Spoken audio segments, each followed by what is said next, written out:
সুপ্রিয় শিক্ষার্থী বন্ধুরা, আশা করি তোমরা ভালো আছো, সুস্থ আছো, সুন্দর আছো এবং আমার সাথে যুক্ত হয়ে পড়েছো।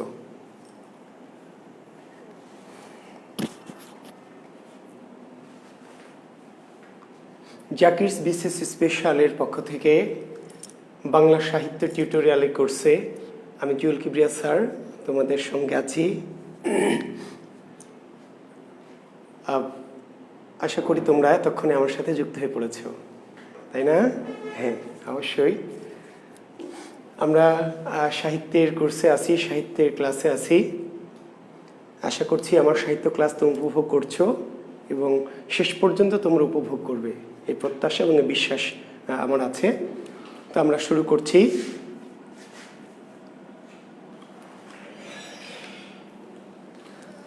হ্যাঁ, অনেকেই সাব্বির, তুষার, hello sir, Rabiul Islam Prince, আসসালামু আলাইকুম স্যার। ওয়ালাইকুম আসসালাম। কি শাবনুর জাহান, সুহি স্যার কেমন আছেন? ভালো আছি। কানিজ, ফারাহ, সারা, আসসালামু আলাইকুম স্যার। অনেকেই দিচ্ছেন Sabbir, Tushar, Labony Sarkar, 11 others are watching with you. হ্যাঁ, অনেক নাম, অসংখ্য। হ্যাঁ, এত নামের ভিড়ে আমি যাচ্ছি না, আমি সবার নামই পরে হয়তো দেখব। মিতালি সাহা, আবু তালেব, রূপক, ওকে, সবার পক্ষ থেকে আমি সালাম নিয়ে নিচ্ছি। ওয়ালাইকুম আসসালাম ওয়া রাহমাতুল্লাহি ওয়া বারাকাতুহু। আমি ভালো আছি, সুস্থ আছি, সুন্দর আছি।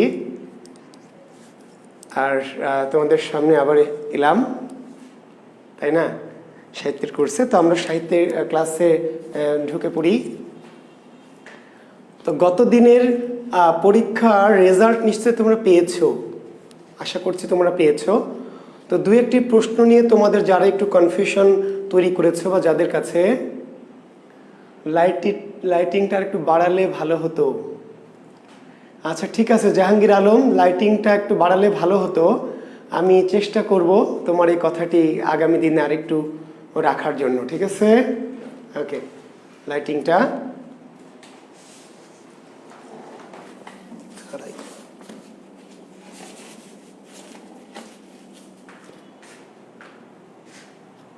লাইটিং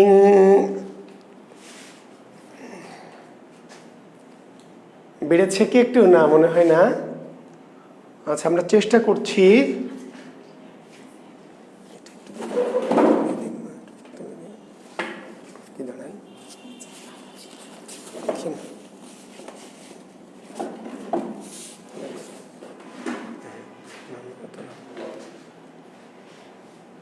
থাকবে না তো এভাবে।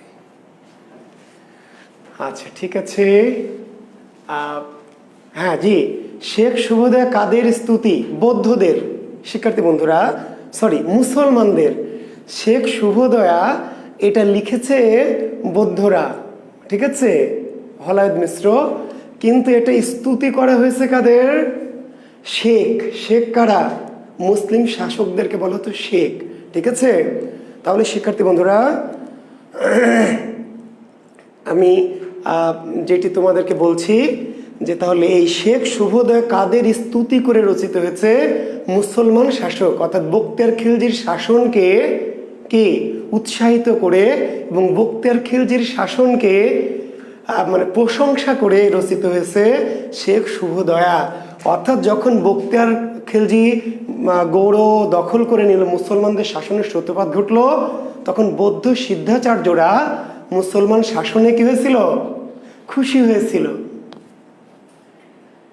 ঠিক আছে? হ্যাঁ, খুশি হয়েছিল। বিধায় বৌদ্ধরা কি করলো? বৌদ্ধরা এই মুসলমান শাসকদের তথা শেখদের আগমনকে শুভেচ্ছা জানিয়ে, শুভকামনা জানিয়ে এই কবিতা লিখেছিল বলেই এই কবিতাটির নাম শেখ শুভদয়া। তাহলে কাদের স্তুতি করা হয়েছে? মুসলমানদের। কিন্তু কারা রচনা করেছে? তাহলে বলবেন বৌদ্ধরা। কাদের রচিত, কারা রচনা করেছে? বৌদ্ধরা। কাদের স্তুতি করা হয়েছে? মুসলমান শেখদের। ওকে, সেই কথাটাই বলছিলাম। আচ্ছা, আর আরেকটি প্রশ্ন ছিল যে ইন্দো ইউরোপীয় ভাষাটি কত বছর আগের। একটি মেয়েকে আমি বারবার বলে বোঝাতে পারিনি, ঠিক আছে, এবং দু একজনকে ইন্দো ইউরোপীয় ভাষা বংশের অস্তিত্ব ছিল খ্রিস্টপূর্ব কি, খ্রিস্টপূর্ব 5000, খ্রিস্টপূর্ব মাইনাস 5000। ইন্দো ইউরোপীয় বংশটি চালু ছিল 5000 খ্রিস্টপূর্বে।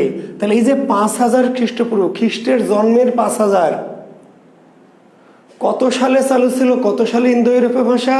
তাহলে বলবেন খ্রিস্টপূর্ব 5000। কিন্তু কত বছর আগে?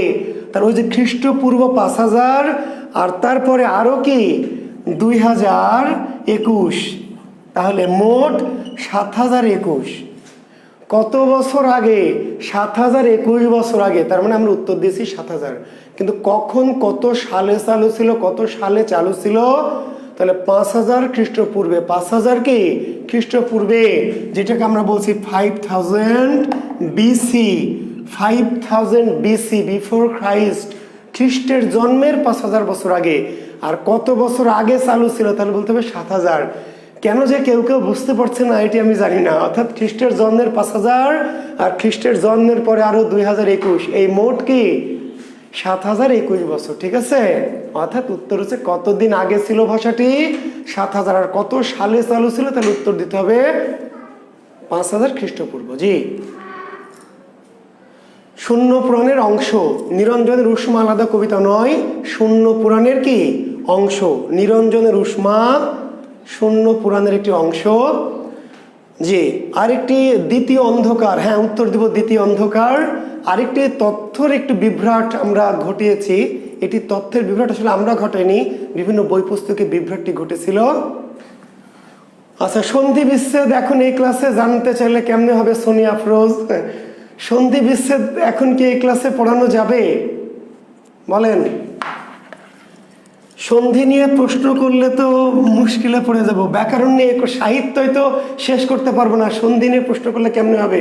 তবু উত্তরটা নিচ্ছি আপনার শশ প্লাস অঙ্ক, শশ প্লাস কি অঙ্ক। জি, শশ প্লাস অঙ্ক।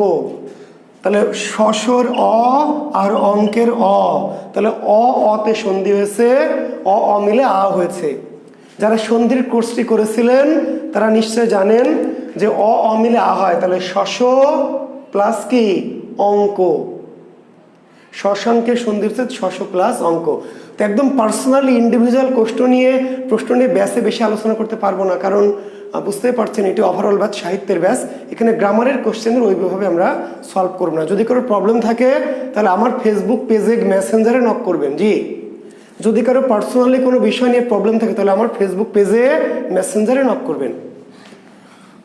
তাহলে শশাঙ্ক শশ প্লাস অঙ্ক কোন কোন বর্ণের সন্ধি আছে? অ প্লাস অ প্লাস অ ইজিক্যাল টু আকার, স্বরসন্ধি। আচ্ছা, আমরা বলছিলাম যে আমরা কোথায় ছিলাম যেন? আচ্ছা, অনুবাদক কে? অনুবাদক, তিব্বতী অনুবাদক, এই প্রশ্নটি তিব্বতী অনুবাদক। এটি আমরা তথ্যটি একটু বিভ্রাট ঘটিয়েছি গত ক্লাসে, এটি সঙ্গত কারণে, কারণ এটা দ্বিমত একটু আছে। তো তিব্বতী অনুবাদক ছিলেন আসলে কীর্তিচন্দ্র। এটাই পারফেক্ট উত্তর, এটা নিবেন, আমার গত দিনের এটা কারেকশন করে নেবেন। দ্বিতীয় অন্ধকার নিয়ে বলবো, ভাই একটু সবুর করেন, একটু ধৈর্য ধরেন।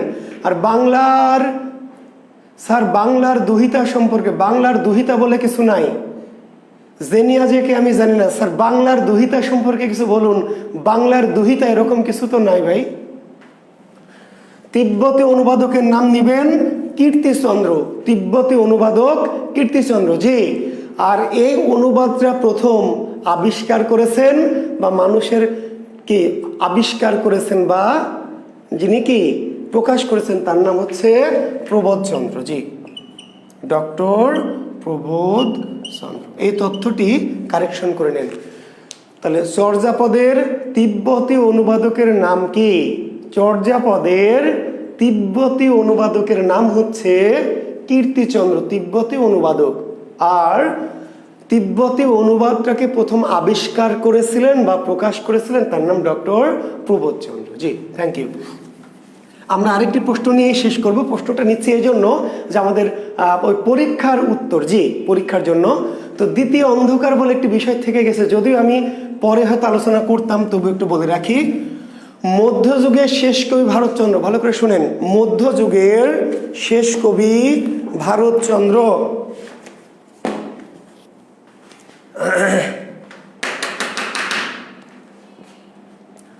মধ্যযুগের শেষ কবি ভারতচন্দ্র রায়গুণাকর।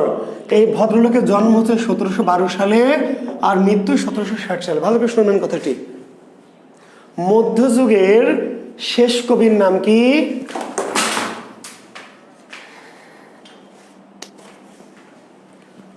মধ্যযুগের শেষ কবির নাম ভারতচন্দ্র রায়গুণাকর।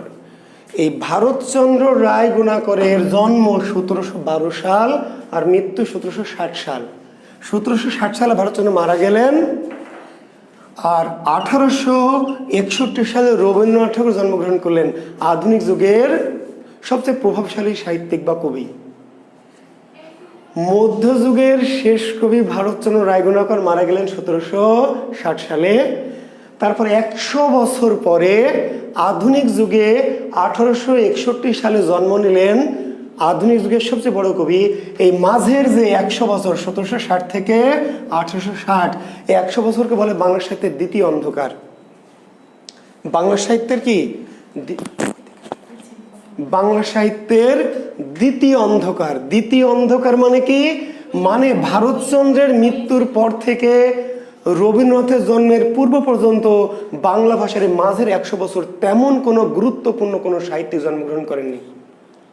জন্মেছেন কিছু কবিয়াল, কিছু কবিগান রচয়িতা, কিছু হয়তো টপ্পা গানের লেখক, ঈশ্বরচন্দ্র গুপ্তের মতো কিছু ছোট লেখক। তার মানে এই 1700 ভারতচন্দ্রের মৃত্যুর পরে রবীন্দ্রনাথের জন্মের পূর্ব পর্যন্ত বাংলা সাহিত্যে তেমন কোনো উল্লেখযোগ্য বা গুরুত্বপূর্ণ সাহিত্যিক বা সাহিত্য সৃষ্টি হয়নি। ফলে এই সময়কে বাংলা সাহিত্যে বলা হয় দ্বিতীয় অন্ধকার। কি বলা হয়? দ্বিতীয় অন্ধকার। ক্লিয়ার? জি।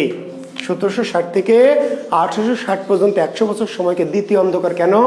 এই সময়ও ভারতচন্দ্রের মৃত্যুর পর থেকে রবীন্দ্রনাথের জন্মের পূর্ব পর্যন্ত বাংলা সাহিত্যে তেমন কোনো বিখ্যাত সাহিত্যিক বা তেমন কোনো বিখ্যাত সাহিত্য কীর্তি সৃষ্টি হয়নি। জি, আমরা চলে যাবো আমাদের আজকের আলোচনায়। জি, থ্যাংক ইউ।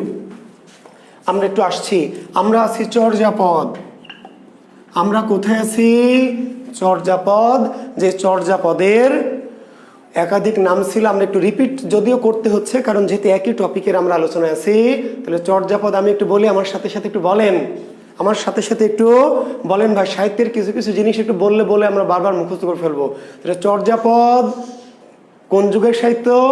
মধ্যযুগের। মধ্যযুগের বাংলা ভাষায় রচিত একমাত্র নিদর্শন। যদিও মধ্যযুগে 4টি পুঁথি লেখা হয়েছিল, প্রাচীন যুগে পুঁথি রচিত হয়েছিল কয়টি? 4টি। তাহলে মধ্যযুগে রচিত পুঁথির সংখ্যা, দুঃখিত, প্রাচীন যুগে রচিত পুঁথির সংখ্যা কয়টি? 4টি। প্রাচীন যুগে রচিত পুঁথির সংখ্যা কয়টি? 4টি। কিন্তু প্রাচীন যুগে বাংলা রচিত পুঁথি কয়টি? 1টি, চর্যাপদ। বাকিগুলিও আমরা বাংলা ভাষা বলেই কি আবিষ্কার করেছিলাম, প্রকাশ করেছিলাম, কিন্তু পরবর্তীতে দেখা গেল সেগুলি বাংলা নয়। কত সালে প্রমাণ হলো? 1926 সালে প্রমাণ হলো যে চর্যাপদের পুঁথিটি বাংলা আর বাকিগুলি কি বাংলা নয়, অপভ্রংশ বা বঙ্গকাণ্ডী ভাষায় লেখা। ওকে, তাহলে চর্যাপদ যখন প্রকাশ হয়েছিল, প্রকাশ হলো 1916 সালে, আর 10 বছর পর 1926 সালে প্রমাণ হলো যেটি বাংলা ভাষার গ্রন্থ নয়। আর চর্যাপদ আবিষ্কার করা হতো 1907 সালে। চর্যাপদ রচিত হলো কত সালে? 650 থেকে 1200। ক্লিয়ার? চর্যাপদ কত সালে রচিত হয়েছে? 650 থেকে 1200 সাল, তথা প্রাচীন যুগে। কোন আমলে? পাল আমলে। কোন আমলে? পাল আমলে। পাল আমল না থাকলে সেনামল দেওয়া যাবে, বিকল্পে, তবে পাল আমল থাকলে দিবেন না। ওকে, জি, পাল আমল থেকে মূলত লেখা শুরু হয়। কোথায় রচিত হয়েছে চর্যাপদ? নওগাঁর পাহাড়পুর তথা সোমপুর বিহারে।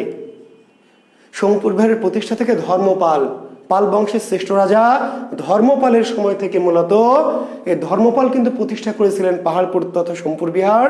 আর ওই সময় থেকেই এই চর্যাপদ রচনা শুরু হয়। তাহলে 650 থেকে 1200 সাল পর্যন্ত রচিত হয়। তারপর দীর্ঘদিন এটি হারিয়েছিল।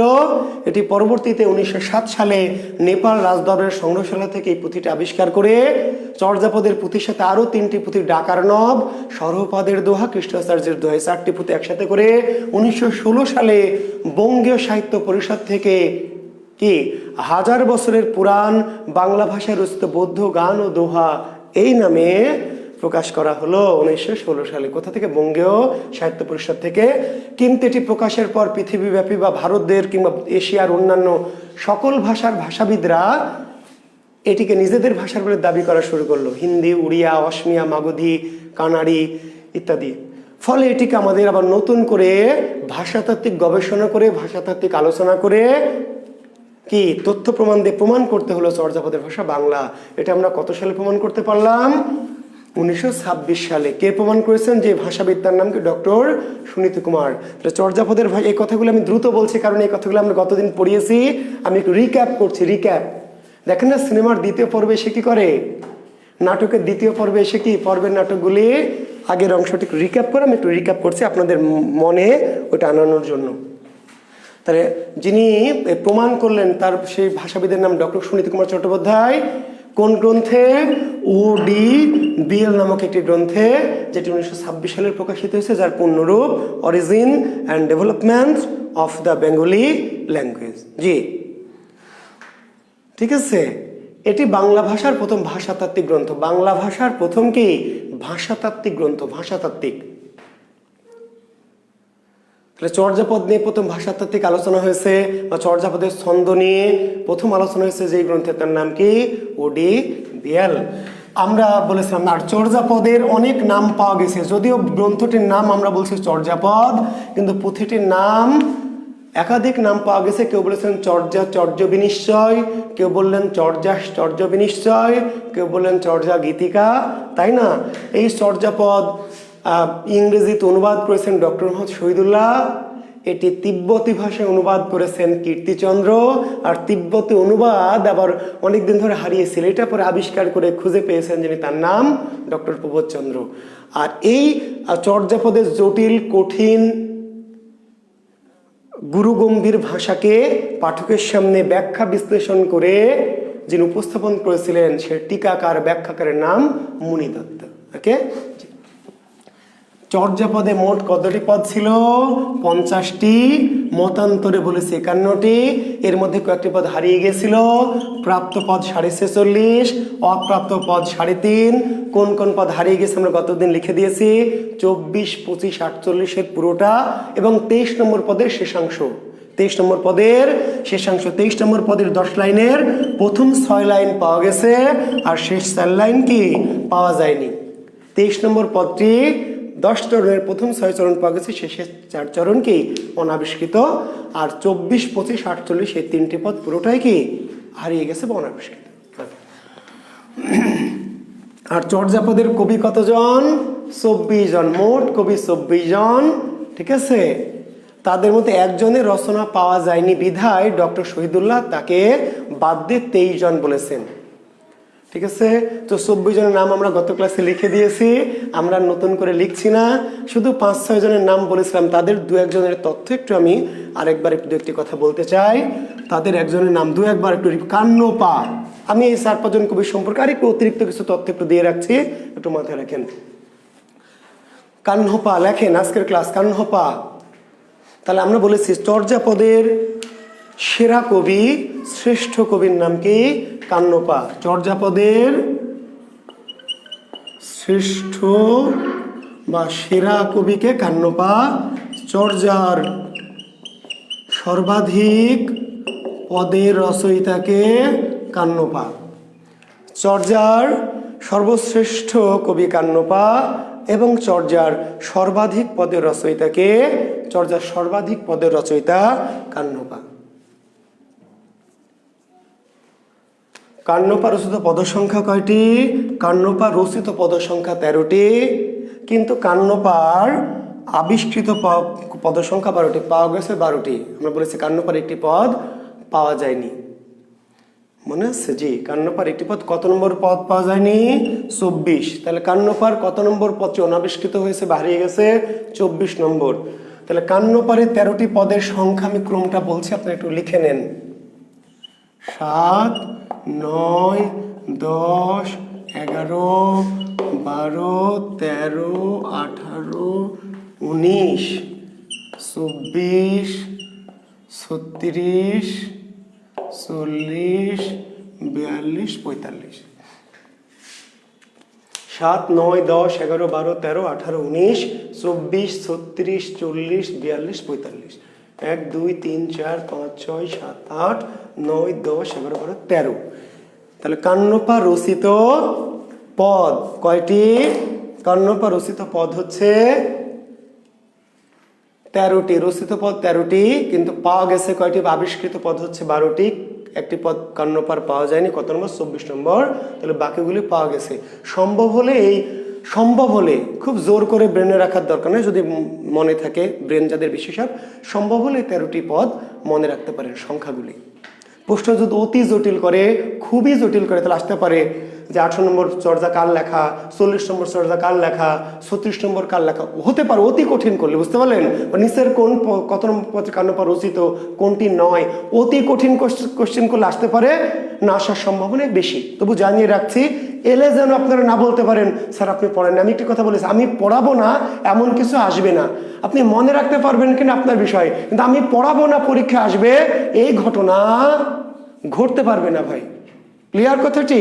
আপনি মনে রাখতে পারবেন কি না এটা আপনার বিষয়, কিন্তু আমি এমন কিছু পড়াবো না যেটা পরীক্ষা প্রশ্ন করতে পারে। পরীক্ষকের বাবারও ক্ষমতা নাই আমি যা পড়াবো তার বাইরে প্রশ্ন করবে। কথা ক্লিয়ার? কোনো ভেজাল আছে? চিল্লায় কোন ঠিক কিনা? কি ভুলে গেছেন নাকি? ঢেলে দিব? আপনারা কি ক্লাসে জোশ হারাই ফেললেন নাকি? কেমনে হবে তাইলে ক্লাস, তাই না?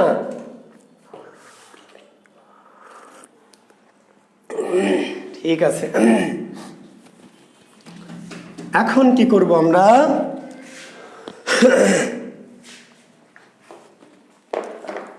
আচ্ছা, এরপরে আমরা দেখব, দেখেন ভূসুকুপার পদগুলো আমি গতদিন লিখে দিয়েছি, মনে আছে?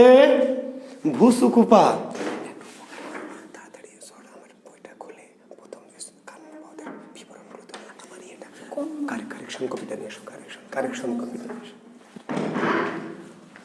ভূসুকুপা মনে আছে কি? আচ্ছা, আরেকটু কান্নপা সম্পর্কে একটা তথ্য দিয়ে দিই। কান্নপা কোথায় থাকতেন? জি, কান্নপা কোথায় থাকতেন লিখে নেন। ওই যে নওগাঁর পাহাড়পুর সোমপুর বিহার। কান্নপা কোথায় থাকতেন? কান্নপার কি? কান্নপা থাকতেন হচ্ছে পাহাড়পুর সোমপুর বিহার। জি,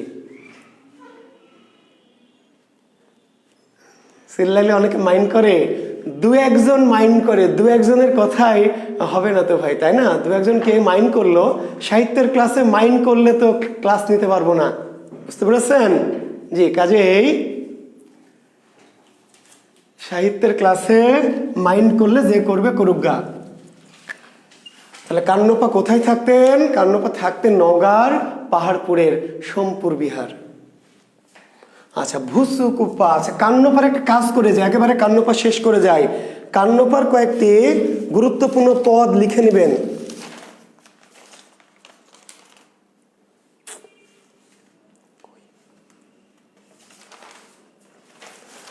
আচ্ছা, কান্নপার কয়েকটি গুরুত্বপূর্ণ লাইন লিখে নেবেন। কান্নপার কয়েকটি গুরুত্বপূর্ণ লাইন লিখে নেবেন।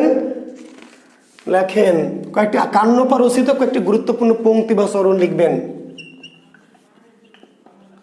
আলিয়ে কালিয়ে বাঁট রুন্ধেলা, আলিয়ে কালিয়ে বাঁট রুন্ধেলা, তা দেখি কাহ্ন বিমনা ভৈলা। আলিয়ে কালিয়ে বাঁট রুন্ধেলা, তা দেখি কাহ্ন বিমনা ভৈলা। কাহ্ন কহি গয় করিব নিবাস, কাহ্ন কহি গয় করিব নিবাস,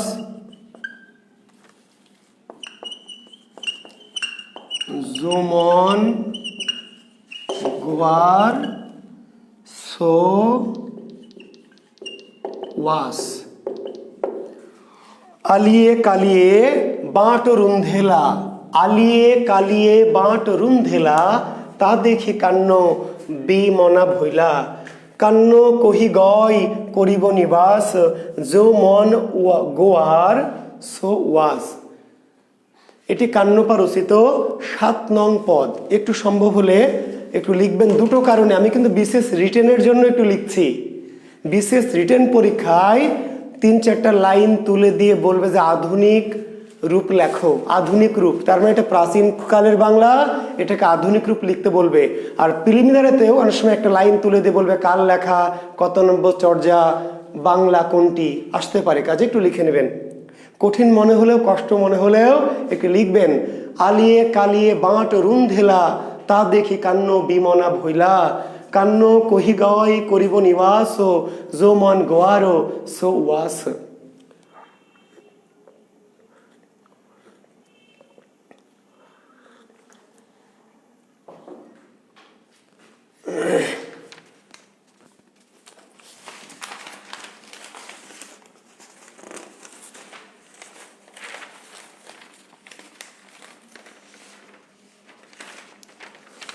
এর বাংলা রূপটা একটু লিখে নেন। আলি কালি দ্বারা পথ, আলিয়ে কালিয়ে বাঁট রুন্ধেলা। আলিতে কালিতে, বাঁট মানে পথ, বাঁট মানে কি পথ, রুন্ধেলা মানে রুদ্ধ হয়ে গেল, বন্ধ হয়ে গেল। রোধ করা বলি না আমরা, রোধ করা, বন্ধ করা। জি, তাহলে আলিয়ে কালিয়ে বাঁট রুন্ধেলা মানে আলিতে কালিতে পথ বন্ধ। আলিতে কালিতে মানে কি নানান ভেজালে, আমরা বলি না, হ্যাঁ, আলিয়ে কালিয়ে মানে আলি কালিতে, মোট কথা নানান সমস্যায়, নানান ঝামেলায় পথ রুদ্ধ হলো। আলিতে কালিতে পথ রুদ্ধ হলো, লিখে নেন। আলিতে কালিতে পথ বন্ধ হলো, আলিতে কালিতে পথ বন্ধ হলো। তা দেখি কান্ন, বুঝতে পারছেন, তা দেখে কান্ন আন মনে হলো, উদাসীন হলো। আলিতে কালিতে পথ বন্ধ হলো, তা দেখে কান্ন উদাসী হলো। পথ যদি বন্ধ হয়ে যায়, জীবনে যদি কোনো আশা না থাকে, হতাশ হয়ে যান, তাই না?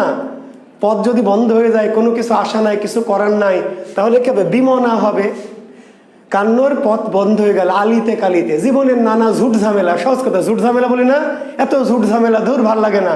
তাহলে আলিতে কালিতে, ওই যে আমরা বাংলা আধুনিক ঝুট ঝামেলায়, তাহলে আলিতে কালিতে পথ বন্ধ হলো, তা দেখে কান্ন কি উদাসীন হলো, বিমনা, বিমনা, উন্মনা, উদাসীন হলো। কান্ন কহি গয় করিব নিবাস, কান্ন কোথায় গিয়ে করবে বাস, কান্ন কোথায় গিয়ে করবে বাস, কান্নর কিছু ভালো লাগছে না। 7 নং পদ, 7, কত নম্বর পদ? 7 নম্বর পদ। কান্ন কোথায় গিয়ে করবে বাস, কান্ন কহি গয়, কান্নর কিছু ভালো লাগছে না, উদাসী হয়ে গেছে, উন্মনা হয়ে গেছে, ঝুট ঝামেলায় জীবনের পথ বন্ধ হয়ে গেছে। কান্ন কোথায় গিয়ে, কান্ন কহি গয় করিব নিবাস, কান্ন কোথায় গিয়ে করবে বাস, কান্ন কোথায় গিয়ে করবে বাস। লেখেন, পদকর্তাদের নামে সহজ মনে রাখার। হ্যাঁ, আচ্ছা, ঠিক আছে, থ্যাংক ইউ। কান্ন কহি গয়, কান্ন কহি মানে কোথায়, কহি হিন্দিতে আছে না, কহি কহি আর কহি। এই যে কেন, ওই যে বললাম হিন্দি ভাষায় কেন বলছে কহি, কহি প্যার না হো যায়, কহি। কান্ন কহি গয়, কোথায় গিয়ে করিব নিবাস, কান্ন কোথায় গিয়ে করবে বাস। যো মন গোয়ার, যে মনের গোচর, গোয়ার মানে গোচর, যে মনের গোচর সে উদাস, যে মনের গোচর সে উদাস। মনের গোচরে কেউ একজন আছে, সে কি উদাস। যে মন গোয়ার সো উদাস।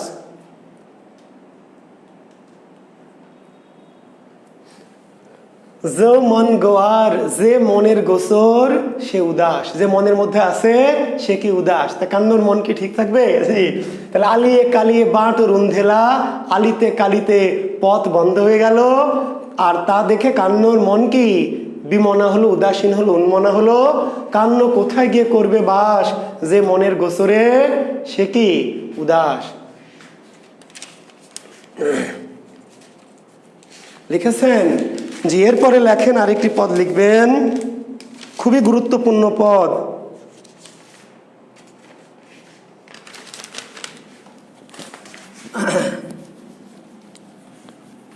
কান্নপার পদ লেখেন, নগর বাহিরে ডম্বি তোহরি কুড়িয়া।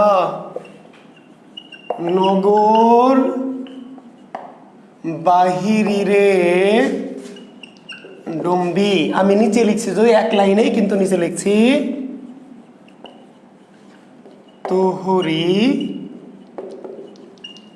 কুড়িয়া। কুড়ি, নগর বাহিরে ডম্বি তোহরি কুড়িয়া। সই সই যাসি ব্রহ্ম নাড়িয়া। নগর বাহিরে ডম্বি, নগর বাহিরে ডম্বি তোহরি কুড়িয়া। সই সই যাসি ব্রহ্ম নাড়িয়া। 10 নম্বর পদ, 10। নগর বাহিরে ডম্বি, এটি সহজ আছে, মোটামুটি সহজ। দেখেন এটি মোটামুটি কি সহজ। এগুলি বাংলা, নুর আলম, হ্যাঁ এগুলি বাংলা। হিন্দি হলে তো ঠিকই বুঝতেন, ইংরেজি হলেও বুঝতেন, তাই না? এটা 10 নম্বর চর্যা, 10 নম্বর। নগর বাহিরে ডম্বি তোহরি কুড়িয়া। সই সই যাসি ব্রহ্ম নাড়িয়া। এটি তো সহজ, এটি তো সহজ। দেখেন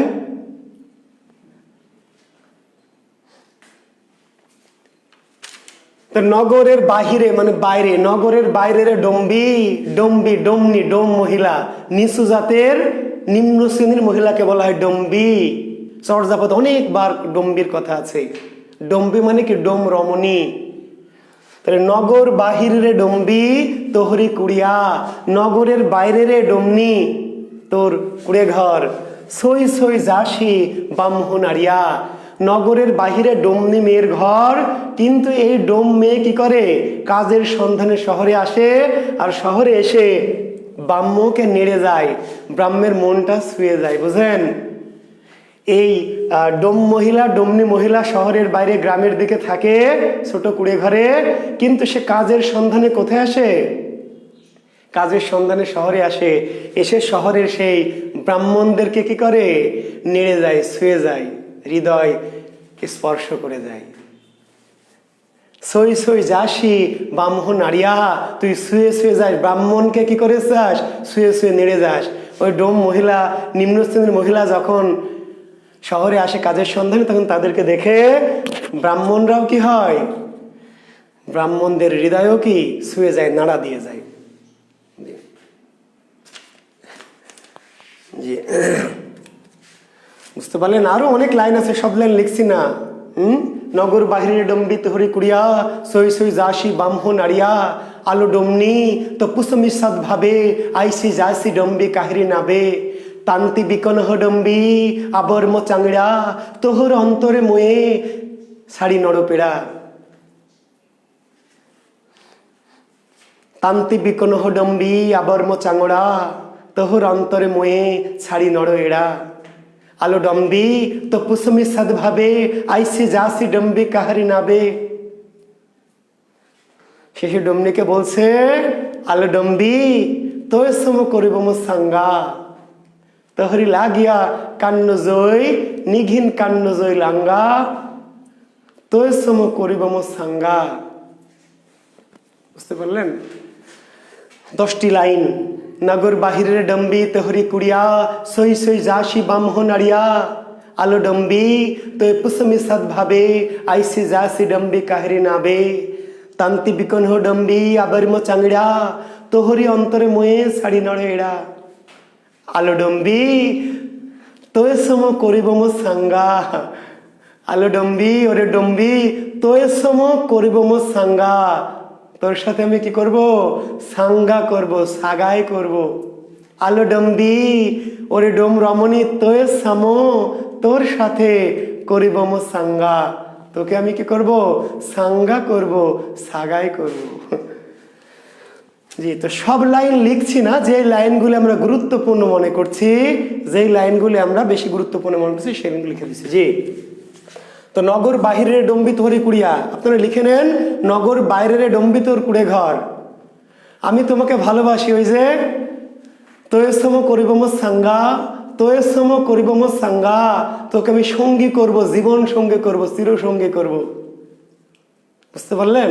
জি, তোয়ের সাম, তোর সাথে করিব মোর সাঙ্গা, তোকে আমি সঙ্গী করব, চিরসাথী করব, জীবন সঙ্গী করব। যাদেরকে ভালো লাগবে কিন্তু সরাসরি বললে চর্থাপট দিতে পারে, এদেরকে বলবেন আলো ডম্বি তোয়ের সাম করিব মোর সাঙ্গা। জি,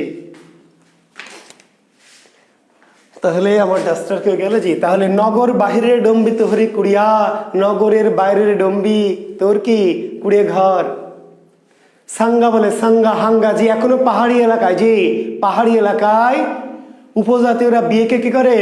সাগাই বলে, সাঙ্গা বলে। জি, হারে বাপুয়া তুই আমাকে সাগাই করি বিকলাই, তুই আমাকে ফেলিয়া চলিয়া যাবে রে বাপুয়া, তোর লাগি আমি নাচিনু গাহিনু মাতাল হনু বাংলা খেনু, তুই আমাকে সাগাই করি বিকলাই, তুই আমাকে ছাড়িয়া চলে যাবে রে বাপুরা, তোর দিল কি এত পাষাণ হইবে রে বাপুহা, তোর দিলে কি একটু মায়া হইবে রে বাপুহা, তুই আমাকে ছেড়িয়া চলিয়া যাইবি, কেনে যাইবি বাপুহা, তুই আমাকে সাগাই করবি ক্লাই, তুই আমাকে সাঙ্গা করবি ক্লাই রে বাপুহা। সাগাই সাঙ্গা এখনো পাহাড়ি জনপদের মানুষ, উপজাতীয় মানুষ সাগাই করা, সাঙ্গা করা, শাদি করা, বিয়ে করা। জি, নগর বাহিরের ডম্বি তোহরি কুড়িয়া, নগরের বাইরে ডম্বি তোর কুড়ে ঘর, সই সই যাসি ব্রাহ্মণ নাড়িয়া, শুয়ে শুয়ে ব্রাহ্মণকেও তুই নেড়ে যাস। নগর বাইরে তোর কুড়ে ঘর,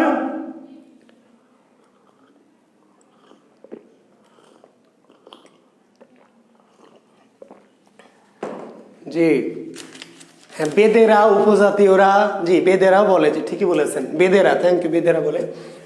নগর বাহিরের ডম্বিতর কুড়িয়া, নগরের বাইরের ডম্বিতর কুড়ে ঘর, সই সই যাসি ব্রাহ্মণ নাড়িয়া, সই সই যাসি ব্রাহ্মণ নাড়িয়া, শুয়ে শুয়ে ব্রাহ্মণকে নেড়ে যাস, শুয়ে শুয়ে কি ব্রাহ্মণকেও নেড়ে যাস। দ্বিতীয় লাইনের বাংলা, শুয়ে শুয়ে নগরের বাইরে থাকে কিন্তু সবসময় তো নগরের বাইরে থাকে না, মাঝে মাঝে যেহেতু শহরে আসে, শহরে এসে কি করে ব্রাহ্মণ, উচ্চ বংশ ব্রাহ্মণকেও কি করে শুয়ে শুয়ে নেড়ে যায়। জি, এটা 10 নম্বর চর্যা।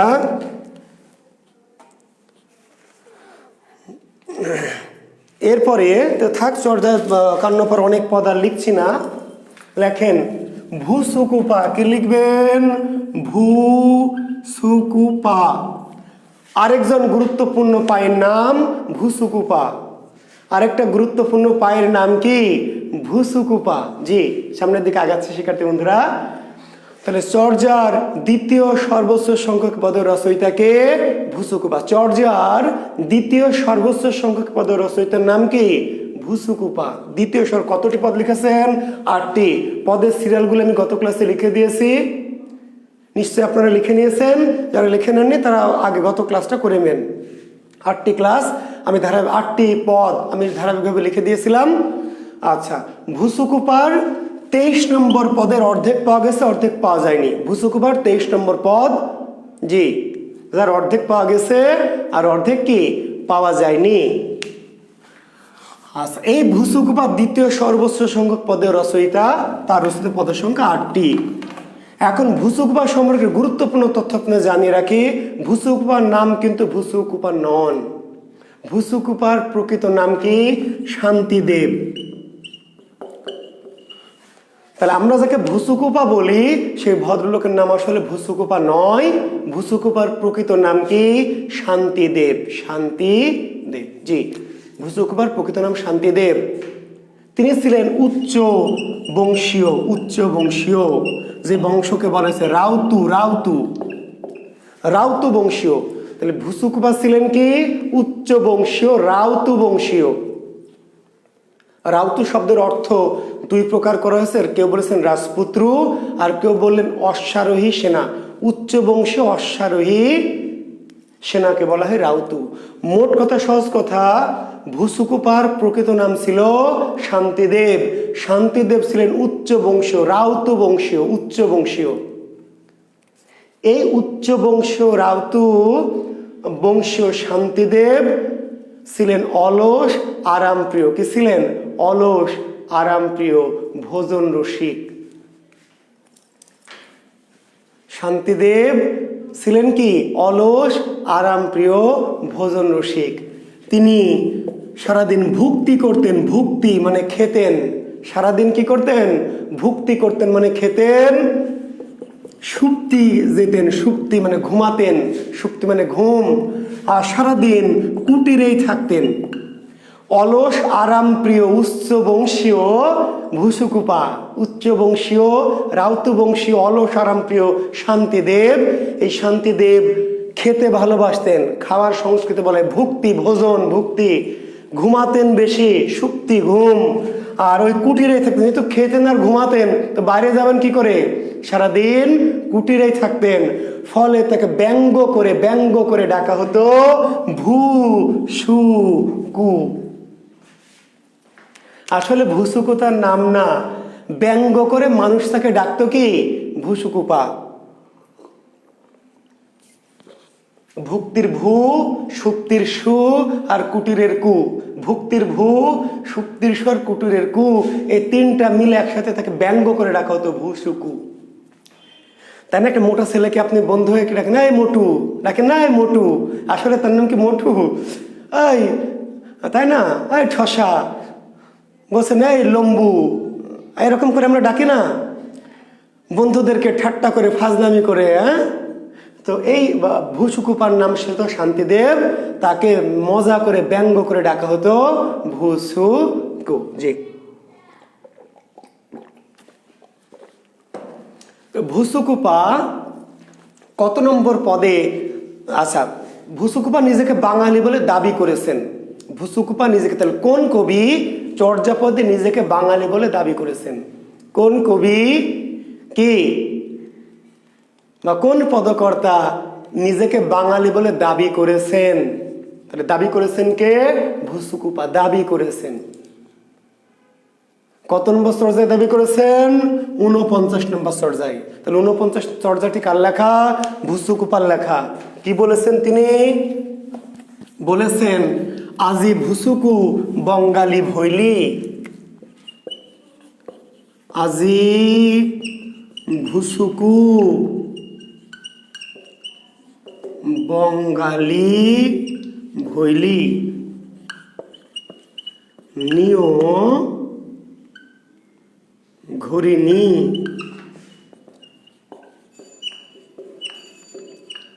সন্ডালে লিলি। 49 নম্বর চর্যায় ভুসুকুপা কি বলছেন? আজি ভুসুকু বঙ্গালী ভৈলি, নিয় ঘরণী চন্ডালে লিলি। সহজ না বাংলাটা? হ্যাঁ, খুবই সহজ। আপনারা বোঝেন না কি করে হবে বলেন? আজি মানে বোঝেন না? আজি বোঝেন না? জি, আজি মানে আজ। আজি প্রভাতে রবির রবীন্দ্রনাথ ব্যবহার করেছেন আজি। ভুসুকু মানে ভুসুকু, আজ ভুসুকু, বঙ্গালী বোঝেন না? তো বোঝেন না কেন? চর্যাপদের ভাষা বলে বোঝেন না? কই বোঝেন না? সবই তো বোঝেন। আজি ভুসুকু বঙ্গালী মানে বাঙালি, ভৈলি মানে হইল, ভৈলি মানে কি? হইলি, হইলি হইল। আজি ভুসুকু বাঙালি ভৈলি মানে আজ ভুসুকু বাঙালি হইল। আজ ভুসুকু বাঙালি হলো, আজ ভুসুকু বাঙালি হইল। ক্লিয়ার? নিয় মানে নিজ। তো যারা লিখবেন তারা লিখে নেন, একটু হাতের লেখা ফাস্ট করবেন। জি, আজি ভুসুকু বঙ্গালী ভৈলি মানে আজ ভুসুকু বাঙালি হইল। এখন এইখানে একটি কথা আছে, অনেকে বেশি ব্যাখ্যা পছন্দ করছেন না, তবু আমাকে একটু দিতে হবে। আজি ভুসুকু বঙ্গালী হইলে মানে আজ থেকে ভুসুকু বাঙালি হইল, মানে হলো যে এই ভুসুকু আসলে বাঙালি ছিল না। আজ থেকে ভুসুকু বাঙালি হলো মানে কি? মানে আগে ভুসুকু বাঙালি ছিল না। আজ থেকে তুমি আমার প্রেমিকা হলে, আজ থেকে হলে মানে আগে কি ছিলে না, আজই ভুসুকু বাঙালি হইলি, মানে আজ থেকে ভুসুকু বাঙালি হইল, আজ থেকে হলো মানে আগে বাঙালি ছিল না, কি ছিল, আগে ছিল উচ্চ বংশীয় অন্য কোনো বংশীয়। মনে রাখবেন বাঙালিরা কিন্তু কি ছোট লোক জাত, যদিও শুনতে ভালো লাগবে না আপনার, আমারও লাগবে না, কিন্তু এটি ইতিহাস, এটি নৃতত্ব, এটি ফ্যাক্ট যে বাঙালি জাতি হচ্ছে ছোট লোক জাতি, নিচু জাতি, চন্ডাল জাতি, অস্পৃশ্য ছোট শ্রেণীর জাতি হচ্ছে বাঙাল জাতি। বুঝতে পারলেন? বাঙালি কারা? যারা নিম্ন শ্রেণীর, চন্ডাল, ডোম, মুসি, মেথর, এই শ্রেণীর নিম্ন শ্রেণীর মানুষ হচ্ছে কি বাঙালি। তাহলে ভুসুকুপা নিশ্চয় বাঙালি ছিল না, মানে উচ্চ বংশীয় ছিল, অন্য বংশ, অন্য জাতির। তাহলে ভুসুকুপা কি হলো? বাঙালি হলো। বাঙালি হলো মানে নিজকে কি করলো? ছোট জাতে নামালো। কি এত হাহারি এক দিচ্ছেন? বিশ্বাস হচ্ছে না? জি, নৃতত্ব পড়বেন, ইতিহাস পড়বেন, অনিরুদ্ধ অরণ্য মানেন না, মানেন না, মানেন না, কিন্তু এটি ফ্যাক্ট, এটি ইতিহাস, এটি নৃতত্ব। বুঝেন? মাইকেল মধুসূদন দত্ত পড়াবো, মাইকেল মধুসূদন দত্ত পড়াবো আপনাদের, তখন বলবো। তবু বলি, মাইকেল মধুসূদন দত্ত বাঙালি কবি হতে চাননি, কেন জানেন? মাইকেল মধুসূদন দত্ত কেন বাঙালি হতে চাননি জানেন? এই জন্যই, কারণ বড় লোকের কবি হতে চেয়েছে, বড় কবি, আর বাঙালি ছোট জাত, অস্পৃশ্য। বলছে বাঙালি ফাঙালি কবি আমি হব না, ওইসব ঈশ্বরচন্দ্র গুপ্ত ফুপ্ত আমি হব না। কি হব? I would be Shakespeare. Michael Madhusudan কি বলেছে? আই উড বি শেক্সপিয়ার, আমি শেক্সপিয়ার হবো। কেন বাঙালি হব না? বাঙালি কবি হবে না কেন জানেন? ওই যে বাঙালি ছোট লোক জাত, ছোট জাত, কাজে ছোট জাতের কবি তিনি হবেন না। কাদের কবি হবেন? উচ্চ শ্রেণীর মানুষের। তো কাজে বাঙালি জাত কিন্তু হাজার বছর ধরে বাঙালি জাতকে ছোট জাত বা নিম্ন শ্রেণীর জাত বলেই মনে করা হতো। ফলে ভুসুকুপা বাঙালি আজ থেকে হলেন। কেন হলেন এর ব্যাখ্যা কেউ দেয়নি, তবে আমার দুটো জিনিস মনে হয়, দুটো কারণে ভুসুকু বাঙালি হতে পারেন। একটি হচ্ছে যেহেতু অলস আরাম প্রিয় ছিল, কাজে উচ্চ শ্রেণীর মানুষ তাকে বিতাড়ন করেছিল, যে বেটা তোর স্বভাব বাঙালির মতো, তুই বাঙালি হয়ে যা। তার মানে যেহেতু তিনি সেদিন খেতে ভালোবাসতেন, ঘুমাতে ভালোবাসতেন, অনেকটা আমাদের মতো, আমরা তো খেতে আর ঘুমাতে ভালোবাসি, কাজেই উচ্চ বংশ থেকে তাকে হয়তো বিতাড়ন করা হয়েছিল, তাকে নিঃস্ব শ্রেণীতে নামিয়ে দেওয়া ছিল, হতে পারে এমন। অথবা তিনি বাংলাকে ভালোবেসে, বাংলা ভাষাকে ভালোবেসে মুগ্ধ হতে পারে। কেন এক্সাক্ট কারণ কেউ জানে না। হয়তো তাকে উচ্চ বংশ থেকে অলস আরামপ্রিয় বলে তাকে নিম্ন তাদের বংশ থেকে বংশচ্যুত বা জাতিচ্যুত করা হয়েছিল, অথবা তিনি নিজেই কি বাংলাকে ভালোবেসে হতে পারেন। জি, আচ্ছা, এখন নিয় ঘরণী, তাহলে এখন এই যে ভুসুকো বাঙালি হলো, তাহলে ভুসুকোবা যখন বাঙালি হলো, ছোট জাত হলো, নিয় মানে নিজ, নিয় মানে কি নিজ, ঘরণী মানে কি স্ত্রী বা পরিবার। ঘরণী বোঝেন না? ঘরণী, তোমার ভাঙা গাড়িতে আমি যাব না, কারো ঘরের ঘরণী আমি হব না, গান শুনেছেন?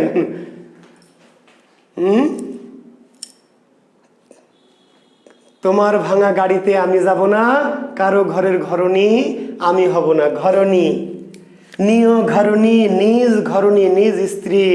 চন্ডালে লেলি, চন্ডালে নিল। চন্ডাল মানে নিচু জাত, ছোট লোক জাত, খারাপ জাত।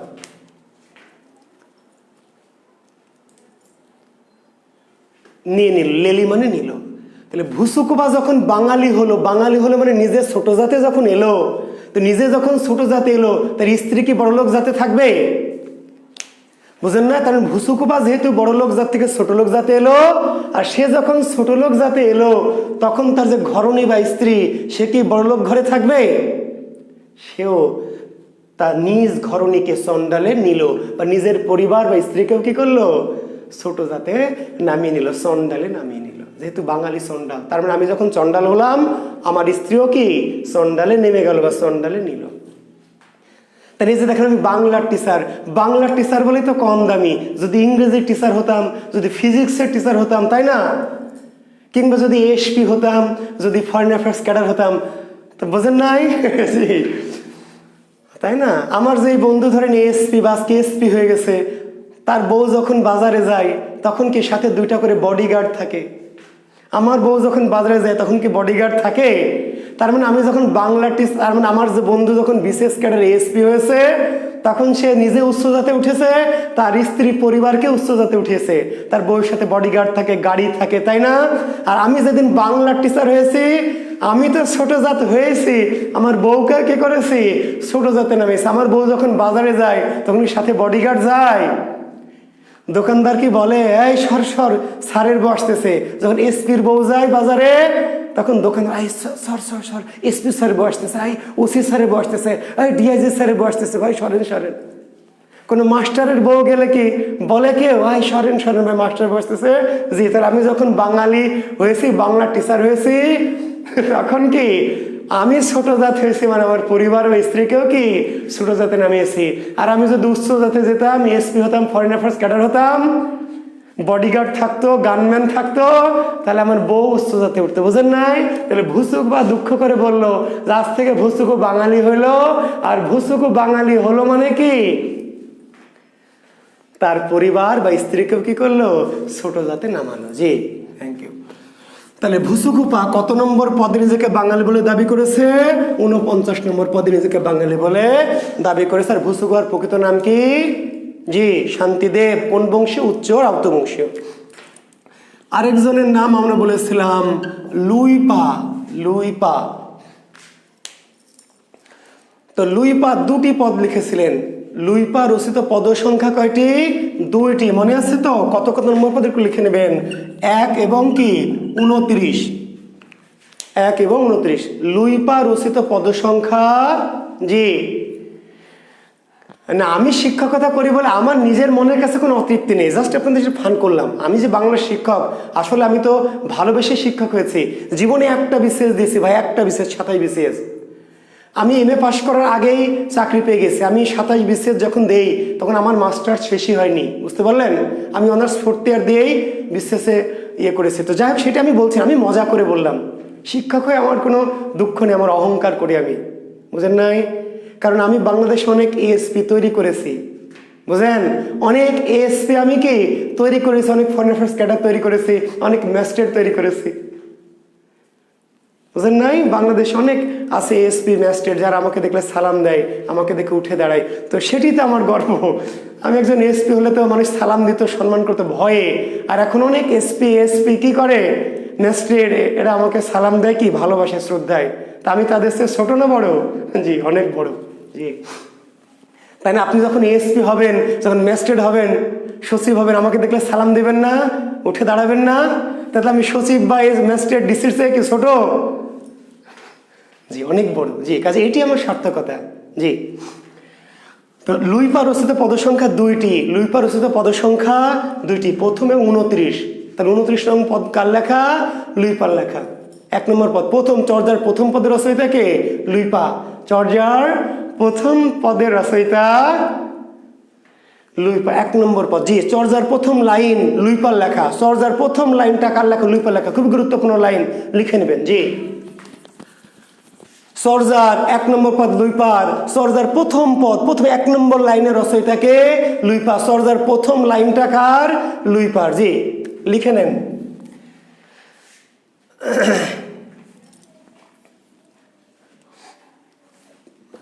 চর্যার 1 নম্বর লাইন, চর্যার একদম প্রথম লাইনটা, কা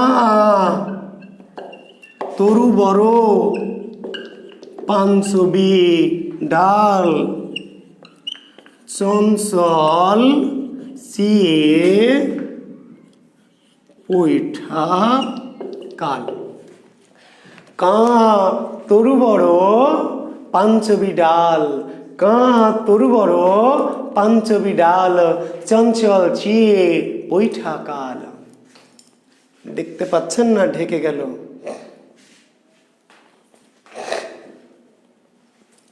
কা তরু বড় পাঞ্চবি ডাল চঞ্চল চিয়ে পৈঠা কাল।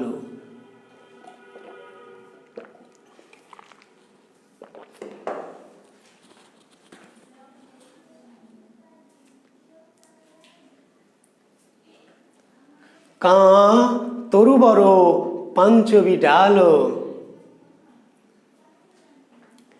চঞ্চল চিয়ে পৈঠা কাল।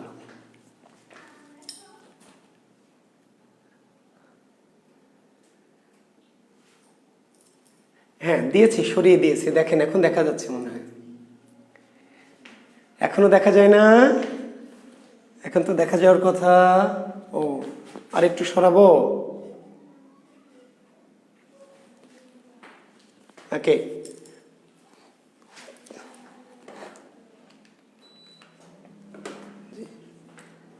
এখন দেখেন জি। আচ্ছা, এবার আমার মনে হয় যে এখন দেখা যাচ্ছে।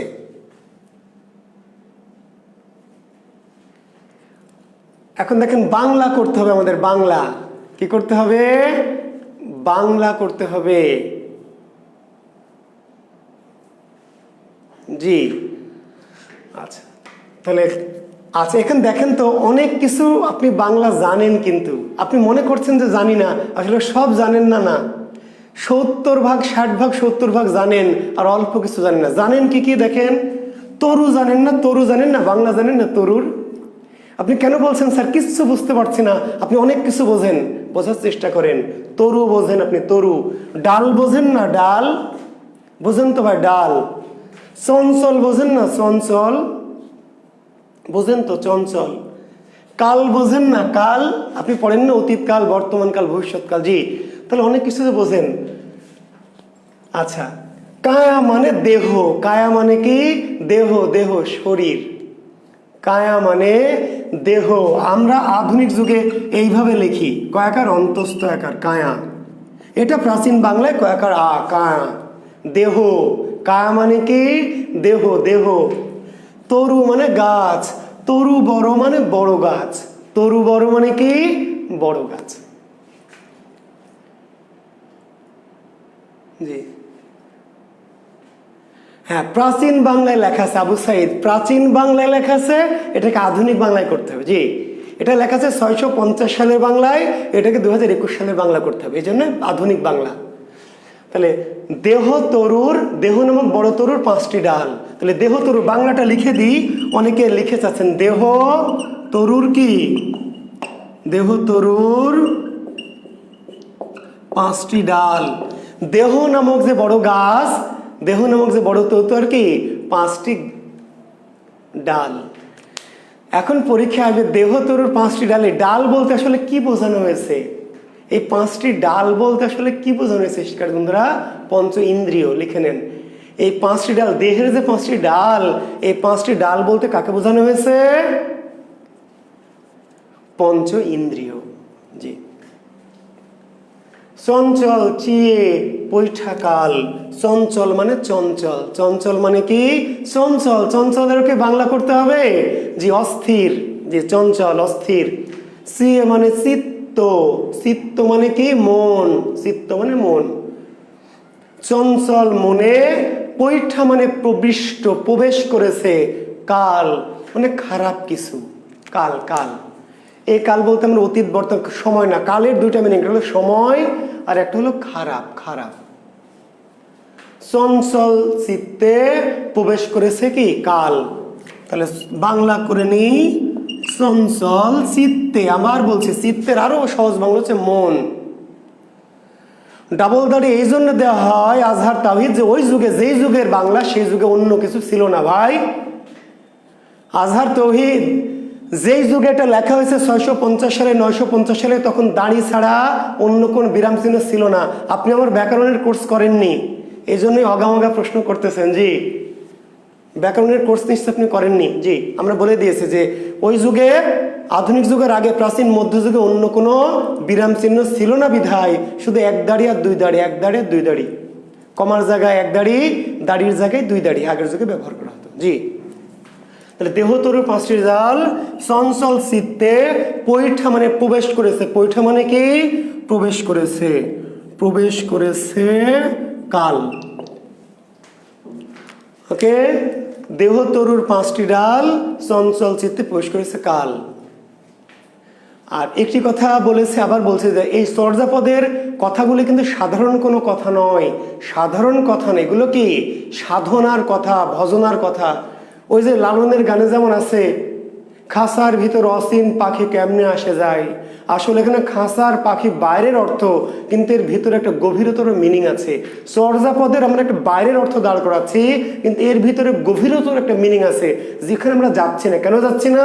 কারণ আমি আপনাদের ধর্মতত্ত্ব আসলে পড়াচ্ছি না। যদি চর্যার ধর্মতত্ত্ব পড়াতাম তাহলে আমি অনেক গভীর ব্যাখ্যায় যেতাম, কিন্তু যাবো না, অনেকে বিরক্ত হবেন কিংবা একটু অপ্রয়োজনীয়।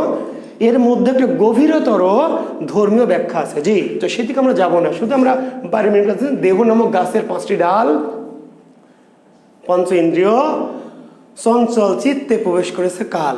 আর এই 5টি ডাল আমাদের চিত্তকে চঞ্চল করে। 5টি ডাল আমাদের চিত্তকে কি করে? চঞ্চল করে, অস্থির করে, ফলে আমাদের ভিতরে কাল প্রবেশ করে। বুঝতে পারলেন? আমরা যে খারাপ দিকে যাই, খারাপ কিছু করি, ঠিক আছে না? ভুল করেছে, লালনী দ্বীপে ভূসুকের পদের সঙ্গে 6টি দেওয়া আছে, একটু মিস্টেক ঘটেছে। জি শিক্ষার্থী বন্ধুরা, সুলতানা পাপিয়া মিস্টেক। জি, তাহলে আমাদের মনে যে যত কিছু খারাপ বাসনা আসে, কেন আসে বলেন তো? আমরা সহজ কথা, আমরা কুকাম কেন করি, আকাম কুকাম কেন করি? এই 5টি ডালের জন্য। পঞ্চ ইন্দ্রিয় আমাদের সকল মনের মধ্যে কাল প্রবেশ করে, কুকামের চিন্তা প্রবেশ করে। এর জন্য দায়ী কে? দায়ী আমি না, আমার 5টি ডাল। এই 5টি ডাল কি? পঞ্চ ইন্দ্রিয়, চক্ষু, কর্ণ, নাসিকা, জিহ্ব এবং ত্বক। চক্ষু, কর্ণ, নাসিকা, জিহ্ব এবং কি? ত্বক। বুঝতে পেরেছেন? এই যে চোখ, আমি দেখছি, দেখছি না? দেখলে কি করছি? ভালো লাগছে।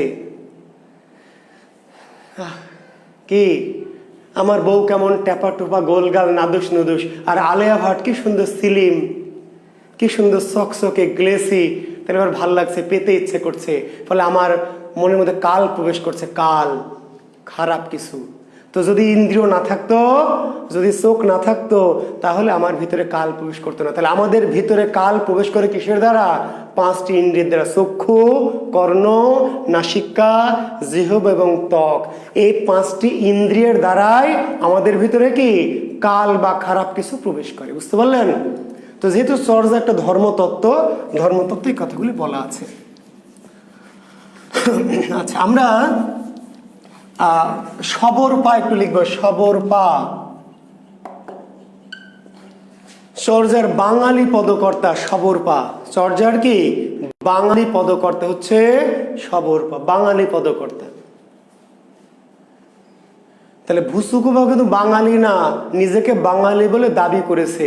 ভুসুকুপা নিজেকে বাঙালি বলে কি দাবি করেছে, আর সবরপা হচ্ছে অ্যাকচুয়াল কি বাঙালি পদকর্তা সবরপা। ঠিক আছে? জি, ওই হলো আর কি। ক্যাটরিনা, আলেয়া, তারপরে মৌসুমী, এদেরকে কেন ভালো লাগে? চোখ। চোখ যদি চোখ না থাকতো তাহলে ওই সকিনা, জরিনা, ময়না, ক্যাটরিনা, আলিয়া সব কি সব একই হতো, তাহলে কারো প্রতি আর আকর্ষণ জাগতো না। তাহলে এই যে আমার মনে যে আকর্ষণ জাগছে পাশের বাড়ির ভাবির দিকে, তাই না? কেন জাগছে বলেন তো? এর জন্য আমি দায়ী না, কে দায়ী? ইন্দ্রিয়। ইন্দ্রিয়। জি, তাহলে কি করতে হবে বলেন তো? জি, ধর্ম বলে দিয়েছে ইন্দ্রিয়ের দরজা বন্ধ করে দিতে হবে। পৃথিবীর সকল ধর্মে এর উত্তর দেওয়া আছে। কি করতে হবে? ইন্দ্রিয়ের দরজা বন্ধ করে দিতে হবে, পর্দা দিতে হবে। পর্দা, চোখের পর্দা, কানের পর্দা, ত্বকের পর্দা। বুঝেন নাই? অন্যের বউকে নিয়ে কি কোথাও যাওয়া যাবে না, হোটেল মোটেল, পার্কে টার্কে। কেন যাওয়া যাবে না? ইন্দ্রিয়ের দরজা বন্ধ করে ফেলতে হবে, গেলেই কিন্তু বিপদ। জি, আচ্ছা, তাহলে সবরপা রচিত পদ সংখ্যা 2টি। সবরপা রচিত পদ সংখ্যা কয়টি? 2টি। 2টি। কত কত? 28 এবং কি 50। সবরপা রচিত পদ সংখ্যা 2টি, 28 এবং 50। তাহলে চর্যার শেষ পদের রচয়িতা থেকে সবরপা। চর্যার শেষ পদের রচয়িতা থেকে শেষ পদের প্রথম পদের রচয়িতা লুইপা। চর্যার প্রথম পদের রচয়িতা কি? লুইপা। আর শেষ পদের রচয়িতা কি? রচয়িতা সবরপা। এই সবরপাকে বলা হয় চর্যার শেষ পদের রচয়িতা, শেষ পদকর্তা সবরপা। 28 এবং 50 নম্বর পদের রচয়িতা সবরপা। তো সবরপার 28 নম্বর পদের 2টি লাইন অবশ্যই লিখতে হবে, খুবই গুরুত্বপূর্ণ লাইন, একটু লিখবেন। উঞ্চা উঞ্চা পাবতহি বসই সবরি বালি মুরাঙ্গ ইচ্ছ পরিহান সবরি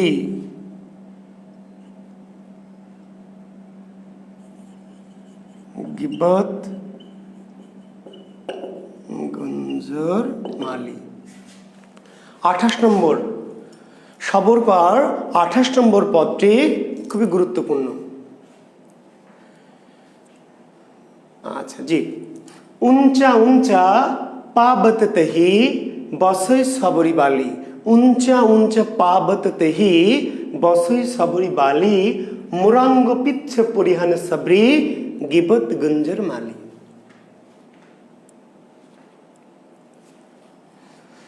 বুঝতে পারছেন কত সুন্দর সহজ বাংলা? জি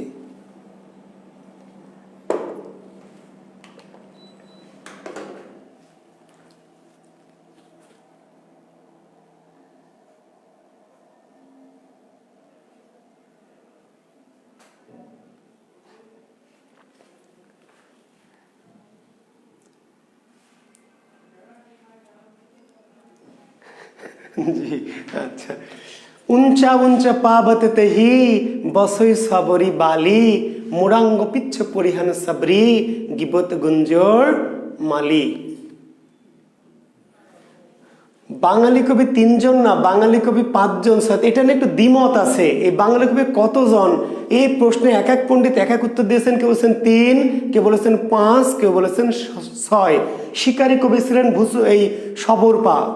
শিকারী কবি সবরপা, জি সবরপা ছিলেন শিকারী, ব্যাদ ব্যাদ। এই সবরপা ছিলেন শিকারী বা ব্যাদ, ঠিকই বলেছেন। আর সবরপা বাঙালি, কারো কারো মতে লুইপা, ঠিক আছে। তারপরে বাঙালি, তার মানে বাঙালি কবি কতজন এই সংখ্যা নিয়ে নানান দ্বিমত আছে। ফলে এ ধরনের প্রশ্ন পরীক্ষা আসবে না। যেগুলো নিয়ে নানান দ্বিমত, কোনো নির্দিষ্ট মত নাই, সেরকম কোনো পরীক্ষায় আসবে না। জি কাজে ওই জন্য আমি ওইদিকে যাচ্ছি না। যেটার কোনো নির্দিষ্ট মতই নাই, কেউ বললেন 3 জন, কেউ বললেন 1 জন, কেউ বলছেন 5 জন, কেউ বলছেন 6 জন, কাজে এরকম কোনো প্রশ্নের উত্তর কতজন এরকম কোনো সংখ্যা লাগবে না। জি তো কাজেই ওই কতজন বাঙালি কবি, তার মধ্যে আমরা একটা কথা শুধু বলতে পারি যে ভুসুকু বা বাঙালি বলে দাবি করেছিলেন। দাবি, তিনি ছিলেন কিনা এটা প্রমাণ নাই, তিনি দাবি করেছিলেন।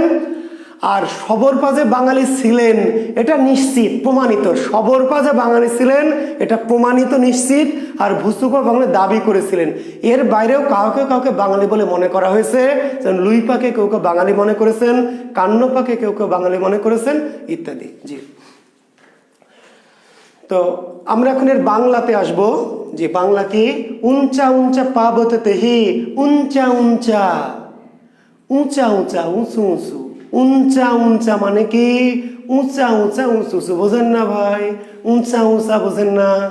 জি পাবত মানে পর্বত। পাবত মানে কি? পর্বত, পর্বত পাহাড়। তহি মানে তথায় বা সেখানে। তহি মানে কি? তথায় বা সেখানে।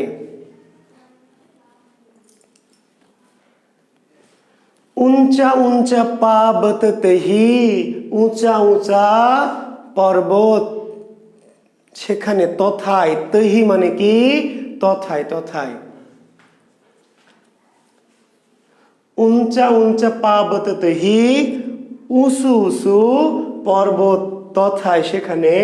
বসই সবরি বালি, বাস করে সবরি বালিকা। উঁচু উঁচু পাহাড় তথায়, লিখে নেন। আমি কিন্তু ধীরে ধীরে দেরি করে করে বলছি, আমি লিখছি না, এখন মুছে দিতে হবে এই জন্য। তা আমরা বলছি, আপনারা লিখবেন। উঁচা উঁচা পাহাড় তথায় বাস করে সবরি বালিকা।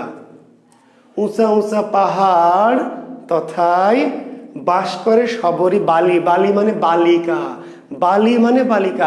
আধুনিক যুগেও বালি শব্দটি ব্যবহার করা হয়, শুনেছেন জীবনেও? শোনেননি? হুমায়ুন আহমেদের গানে আছে, লীলাবালি লীলাবালি বড় যুবতী সৈগ। লীলাবালি লীলাবালি বড় যুবতী সৈগ, বড় যুবতী সৈগ, কি দিয়া সাজাই মু তরে। এই যে লীলাবালী, বালি মানে বালিকা, লীলাবালী মানে কি? লীলাময়ী বালিকা, লাস্যময়ী বালিকা, চঞ্চলা বালিকা। তোর প্রাচীন বাংলাতে আছে বালি। তাহলে উঁচা উঁচা পাহাড় তথা সেখানে বাস করে শবরী বালিকা, বাস করে শবরী বালিকা।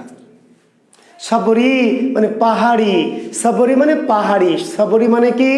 পাহাড়ি, পাহাড়ি, জি, আদিবাসী। তাহলে উঁচু উঁচু পাহাড়, সেখানে সুন্দরী বালিকা, শবরী বালিকা কি বাস করে। মোরাঙ্গ মানে মোরগ বা ময়ূর, কোন বইয়ে দেওয়া আছে মোরগ, বেশিরভাগ সমালোচক বলছেন ময়ূর, ময়ূর। মোরাং মানে ময়ূর। পিচ্ছ মানে পুচ্ছ, পুচ্ছ মানে পাখনা বা পালক, পুচ্ছ মানে কি? পাখনা পালক। পরিহান মানে পরিধান, পরিহান মানে কি? পরিধান। শবরী মানে শবরী, তাহলে শবরী পরিধান করেছে কি? মোরাঙ্গ পিচ্ছ, মোরাঙ্গ পিচ্ছ, মোরগের পাখনা। তাহলে এই যে পাহাড়ে যে বালিকা বাস করে শবরী বালিকা, সে পোশাক পরেছে কি? ওই যে 650 সালের যে পাহাড়ি বালিকা, তার পোশাক কি ছিল? ওই যে আদিম মানুষের পোশাক ছিল, গাছের ছাল, তারপরে পশু পাখির পালক। মোরাঙ্গ পিচ্ছ পরিহান শবরী, শবরী মোরগের কি? হ্যাঁ, মোরগ কেউ কেউ বলেছে, তো বেশিরভাগ ভাষাবিদ এটার মানে করেছে ময়ূর, সেটি ভালো হবে, জি। তাহলে মোরগ, ময়ূরের পাখনা। এখনো পরে মেয়ের অনেক সময় দেখবেন সাজগোজ করতে গিয়ে কি ময়ূরের চুলে লাগায় না, খোপার মধ্যে দেয়, অনেকে মাথায় বাঁধে, পাহাড়ি মেয়ের এখনো দেয়, জি। তাহলে ময়ূরের পাখনা পরিধান করেছে শবরী। গ্রীবত গুঞ্জরি মানে গ্রীবত, গ্রীবা মানে গলা, গ্রীবা মানে কি? গলা, গলা, গ্রীবা আমরা এখনো বলি, গ্রীবা গলা। গুঞ্জর মালি, মালি মানে মালা, গুঞ্জর মানে এক ধরনের ফুল, পাহাড়ি ফুল, গুঞ্জা ফুল। আমি দেখিনি কখনো ভাই, আছে কিনা পাহাড়ি তাও জানি না। গ্রীবত গুঞ্জর মালি, গলায় গুঞ্জা ফুলের মালা। গুঞ্জা এক ধরনের পাহাড়ি জঙ্গলি ফুল, তার মালা। তাহলে এই যে পাহাড়ি বালিকা, এই পাহাড়ি বালিকা কি করেছে? উঁচু উঁচু পাহাড়ি বালিকা বাস করে, আর সেই বালিকা কি করেছে? মোরগের, ময়ূরের পাখনা বা পালক পরিধান করেছে, আর গলায় দিয়েছে গুজা ফুলের মালা। আর এই পাহাড়ি বালিকা শুধু কি পাহাড়েই থাকে? না, এই পোশাক, মোরগে, ময়ূরের সুন্দর লোমের পোশাক পরে আর গলায় গুজা ফুলের মালা পরে পাহাড়ে শশে, তার মাঝে মাঝে পাহাড় থেকে কি করে? নিচে নেমে আসে, পাহাড় থেকে নিচে নেমে আসে।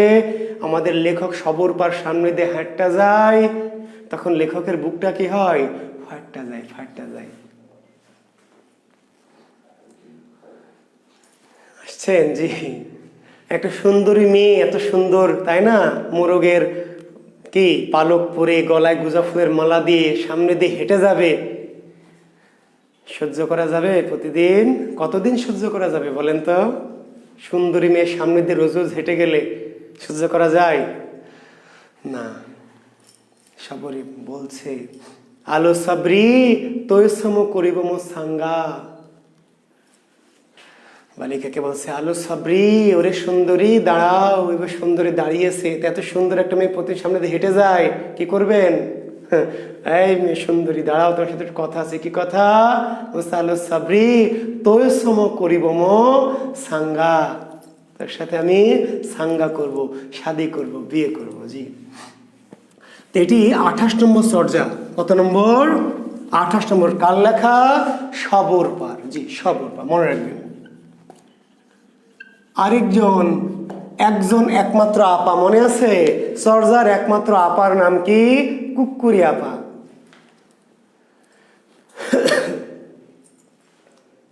জি, কুক্কুরি আপা মনে আছে?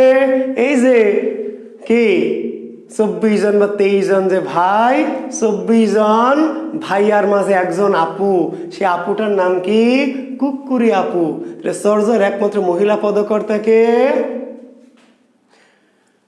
না, রামিম, এটা তো 50 নম্বর না, ভুল করছো, আন্দাজে বলো না, একে রামিম, এটা 50 নম্বর তো হওয়ার কথা না। কেন বলছো 50 নম্বর? কি দেখে বলছো?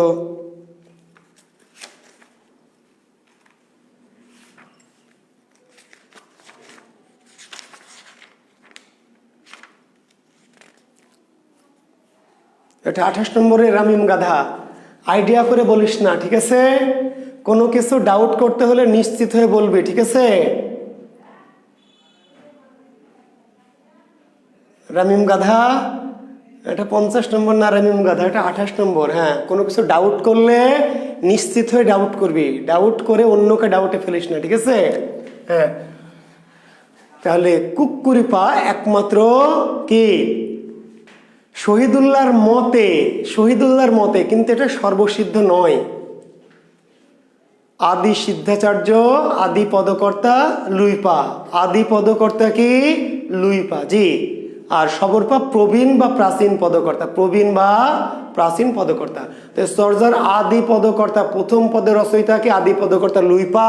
আর সর্জার প্রবীণ বা প্রাচীন বা বয়স্ক, প্রবীণ বা প্রাচীন বা বয়স্ক পদকর্তার নাম কি সবরপা, জি। সবরপা বাঙালি এই জন্য যে তিনি ওই যে নিম্ন শ্রেণীর যে ওই যে বেদ শিকারী, তিনি যেহেতু নিম্ন শ্রেণীর বেদ শিকারী, নিম্ন শ্রেণীর মানুষ তো উচ্চ শ্রেণীর কেউ ছিল না, নিম্ন শ্রেণীর মানুষ মানেই বাঙালি। যে বেদ বা যে ডোম সাঁড়াল মুসি মেথর এই শ্রেণীর মানুষ মানে কি মানে বাঙালি, বুঝতে পারলেন? ওই যে সবরপা যেহেতু কি ছিলেন শিকারী ছিলেন, বেদ নিষাদ মানে ছোট লোক, কাজে তিনি বাঙালি ছিলেন, জি। বুঝেন নাই? ছোট লোক মানে কি নিচু জাতের, মানে কি শিকারী বেদ নিচু জাত। আমরা চণ্ডী মঙ্গল কাব্য যখন পড়াবো, চণ্ডী মঙ্গল কাব্যের নায়ক যে কালকেতু, চণ্ডী মঙ্গল কাব্যের নায়ক কালকেতু কি করতো? পুষ্পকে শিকার করতো। বেদ এই নিম্ন শ্রেণীর, ইতর শ্রেণীর বা এরকম এই টাইপের মানুষগুলি বাঙালি, কাজে সবরপা কি বাঙালি ছিলেন, জি। কুক্কুরিপা রচিত পদ সংখ্যা 3টি, কুক্কুরিপা রচিত পদ সংখ্যা 3টি। কত কত? 2, 20 এবং 48 লিখে নেন। কুক্কুরিপা রচিত পদ সংখ্যা কয়টি? 3টি, 2, 20 এবং 48। এদের মধ্যে কুক্কুরিপার 48 নম্বর পদটি হারিয়ে গেছে। তাহলে কুক্কুরিপার প্রাপ্ত পদের সংখ্যা কয়টি? 2টি। কুক্কুরিপার রচিত পদ সংখ্যা 3টি, আর কুক্কুরিয়াপার প্রাপ্ত পদ সংখ্যা 2টি। তাহলে কুক্কুরিপার কোন পদ পাওয়া যায়নি? 48 নম্বর পদ পাওয়া যায়নি, আর পাওয়া গেছে 2 এবং 20। এর মধ্যে 2 নম্বর পদটি অতি গুরুত্বপূর্ণ, অতি, জি। এই পদটা একটু, জি, 2 নম্বর পদটা লিখে দিব, একটু লিখে নেবেন।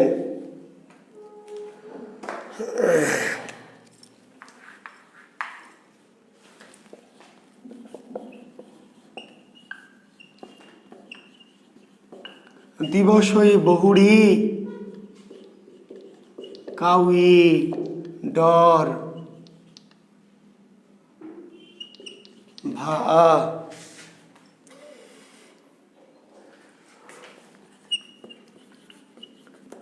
রাতি ভইলে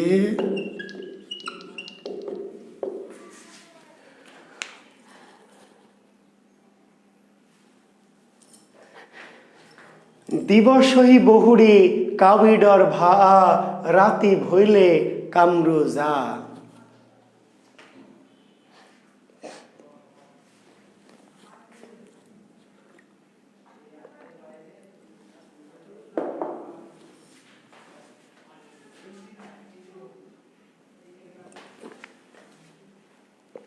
বেশি ঘুরে গেছে, দেখি একটু।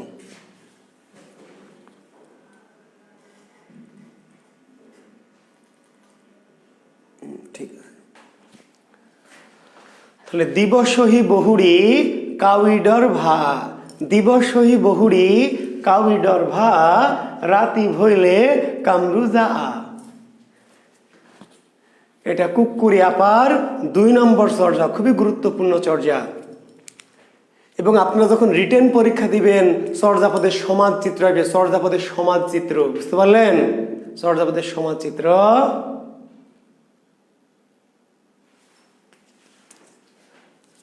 দিবসই বহুড়ি কাউইডর ভা রাতি ভইলে কামরু যাওয়া। তাহলে দিবসই মানে দিনের বেলা, বুঝেন? দিবসই মানে কি দিনের বেলা, বহুড়ি মানে বউ, কাউই মানে কাক, কাওয়া বলেন না, কাওয়া। ডর মানে ভয়, ভাই মানে পায়। দিনের বেলা বউ কাক দেখলে ভয় পায়। কি দিনের বেলা বউ কি কাক দেখলে ভয় পায়। দিবসই বহুরি কাউইডর ভায়া। দিবসই দিনের বেলায় বউ, বহুরি কাউই মানে কাক, ডর ভাই। দিনের বেলা বউ কাক দেখলে কি, দিনের বেলা বউ কাক দেখলে ভয় পায়। লক্ষ্মী বউ, ভীরু বউ, বোঝেন নাই? দিনের বেলা কাক দেখলে কি ভয় পায়। কিন্তু মাগার রাতি হইলে, রাত হইলে আবার কামরূপে যায়, কামের সন্ধানে যায়। দিনের বেলা যেই বউ কাক দেখলে ভয় পায়, রাত হলে আর মনে ভয় থাকে না। রাত হলে তখন স্বামী ঘুমায় যায়, শাশুড়ি ননদ ঘুমায় যায়, তখন প্রতিবেশী আক্কাসের সাথে দেখা করার জন্য কি গভীর রাতে বাইরে যায়। জি, এমন ভীতু বউ। রাতি ভইলে, রাতি ভইলে, রাত হলে বউ কি কামরু যায়, কামরু, কামের সন্ধানে কামরূপে যায়, কামরূপে কামের খোঁজে যায়। জি, তাহলে বাংলা করে নেন, দিনের বেলায় বউ কাক দেখে ভয় পায়, রাত হলে কামরূপে যায়।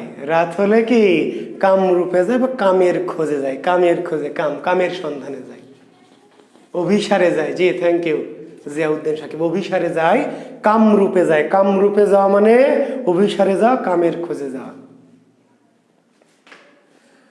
সুকুমার হবে অনেকের মতেই তিনি নারী, অনেকের মতেই, কেউ কেউ ডাউট করেছেন, তবে বেশিরভাগের মতেই তিনি নারী। দিনের বেলা বোঝেন নাই কি বউ কি করে, তেলা পোকা থেকে ভয় পায়, কাক দেখে ভয় পায়, টিকটিকি থেকে ভয় পায়। ওরে বাবা, দেখেন অনেক মেয়ে আছে না, তেলা পোকা দেখে, কাক দেখে, টিকটিকি দেখে ভয় পায়, লাফায় খাটে ওঠে। কিন্তু সময় আবার কি গভীর রাতে প্রেমিকের হাত ধরে যেদিক খুশি সেদিক চলে যায়, বোঝেন নাই? জি,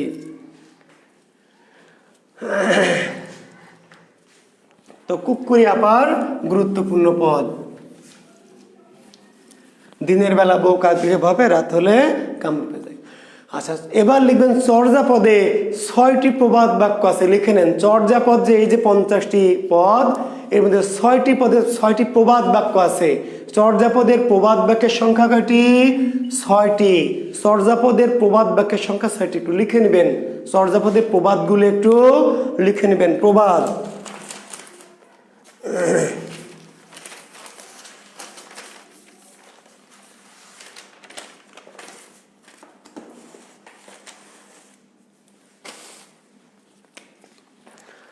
লেখেন, আপনা মাসে হরিণা বৈরি। আপনা মাসে হরিণা বৈরি, এটি সর্দার একটি প্রবাদ। ঘুষুকুপার 6 নং পদের 6টি প্রবাদ, তার মধ্যে এটি কত নম্বর? 6 নং। কার লেখা? ভুসুকুপা। জি, তাহলে সর্জার প্রবাদের সংখ্যা কয়টি? 6টি। সর্জায় কয়টি প্রবাদ পাওয়া গেছে?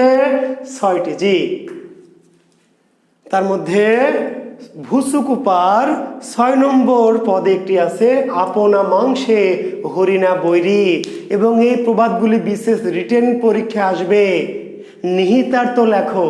বিশেষ লিখিতের জন্য যারা আছেন তাদের জন্য কিছু কথা বাড়তি বলছি, পিলিয়ালারা মাইন্ড করবেন না।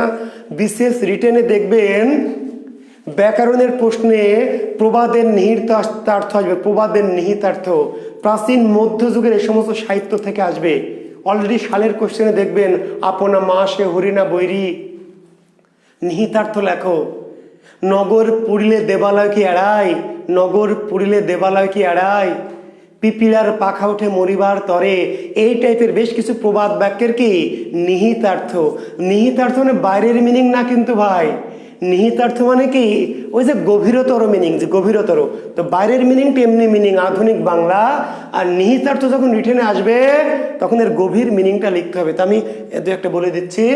আপনা, আপনা মানে নিজ, আপনা মানে কি নিজ, নিজ আপনা। ব্যাকরণের শিক্ষার্থীরা মনে আছে ওই যে আত্মবাচক সর্বনাম আপনা, আপনা মা যে শক্তি ধরো নিজেরা করো জয়, আপনার এলো বিব্রত রহিতে আসে নাই কেউ আপনি করে। হ্যাঁ, অনন্যাকরণ, ধন্যবাদ। ভাব সংস্মরণে আসতে পারে, প্রবাদের নিহিতার্থ হিসাবে আসে, ভাব সংস্মরণে আসতে পারে। আপনা মাসে হরিণা বৈরী, আপনা মানে নিজের মাংসে, হরিণ শত্রু। হরিণ তার নিজের মাংসের জন্য সবার শত্রু, এটা বাইরের মিনিং। হরিণ তার নিজের মাংসের জন্য সবার শত্রু। হরিণ তার নিজের মাংসের জন্য সবার শত্রু। এখন দেখেন শিক্ষার্থী বন্ধুরা, হরিণের মতো এত একটা নিরীহ প্রাণী, হরিণের মতো এত নিরীহ প্রাণী, এত শান্ত শিষ্ট ভদ্র ভীরু প্রাণী যে সহজে কাউকে আক্রমণ করে না, আঘাত করতে আসে না, তাই না? এরকম একটা প্রাণী সবার শত্রু। মানুষ দেখলেই ভাবিস যদি একটু হরিণের মাংস খেতে পাইতাম। বাঘ দেখলেও খেতে চায়, সিংহও খেতে চায়, হায়নাও খেতে চায়, মাঝে মাঝে সাপও খেতে চায়, শিয়াল কুকুর শকুনও খেতে চায়। হরিণের মতো এত সুন্দর নিরীহ ভীরু টাইপের প্রাণী সকলেরই শত্রু। কেন শত্রু? নিজের মাংস টেস্ট, এই জন্য মাংসের এত টেস্ট। আচ্ছা, নিহিতার্থটা এবার বলি। নিহিতার্থ হচ্ছে যে অনেক সময় গুণ মানুষের কি ভালো দিক নয়, খারাপ হয়। গুণের কারণে মানুষের ক্ষতিগ্রস্ত হয়। মানুষের গুণ মানুষের অনেক সময় শত্রুতারও সৃষ্টি করে, বুঝেন? গ্রামের কৃষকের কি সুন্দরী মেয়ে, অনেক সুন্দর, এটি তার ভালো দিক নয়, নেগেটিভ দিক হয়। কেন?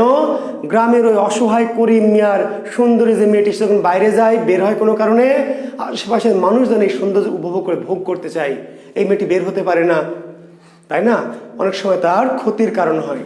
তার মানে সৌন্দর্য যে মেয়েটির ভালো দিক হবে না হয়ে অনেক সময় তার কি ক্ষতিরও কারণ হয়। আপনি ভালো রেজাল্ট করলেন, ভালো চাকরি পেলেন, বন্ধু হিংসা করতে পারে, ঈর্ষা করতে পারে, কেউ আপনার ক্ষতি করতে পারে, তাই না? তো ভালো গুণ মানুষের অনেক সময় ভালো না হয়ে শত্রুতারও কারণ হয়। তো বললেন যে আপনা মাংস হরিণা বৈরী, হরিণ তার নিজের মাংসের জন্য সবার শত্রু। তাহলে অনেক সময় গুণ কি করে? হ্যাঁ, চেয়ারম্যানের চোখে পড়ে, গ্রামের মোড়লের চোখে পড়ে, তাই না? চেয়ারম্যানের ব্যাটার চোখে পড়ে, এইবার সে তুলে নিয়ে গিয়ে ধর্ষণ করে বা ইত্যাদি ইত্যাদি করে, তার কোনো বিচারও হয় না।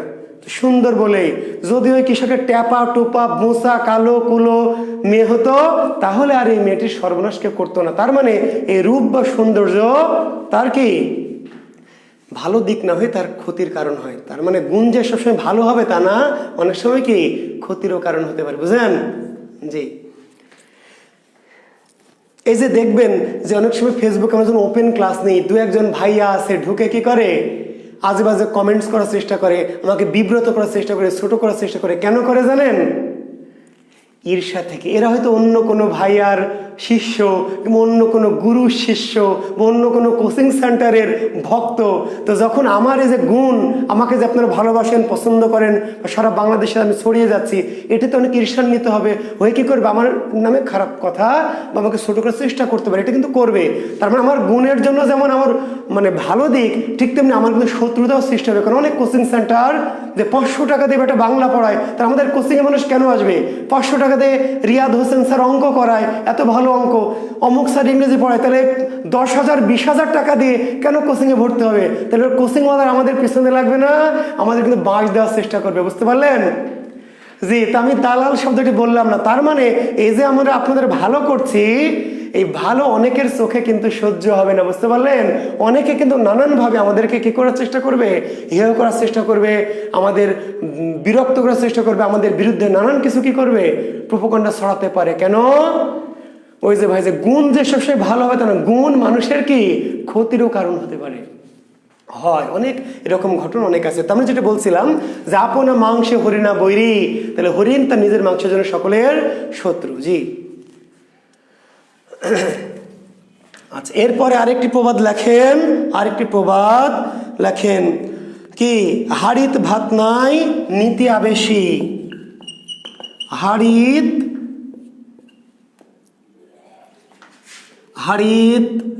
ভাত নাহি নীতি আবেশী। খুবই গুরুত্বপূর্ণ একটি পদ, 33 নম্বর পদ, 33। রচয়িতাকে ঢেনঢন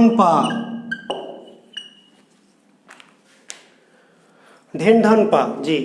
হাড়িত ভাত নাহি নীতি আবেশী, হাড়িত ভাত নাহি নীতি আবেশী।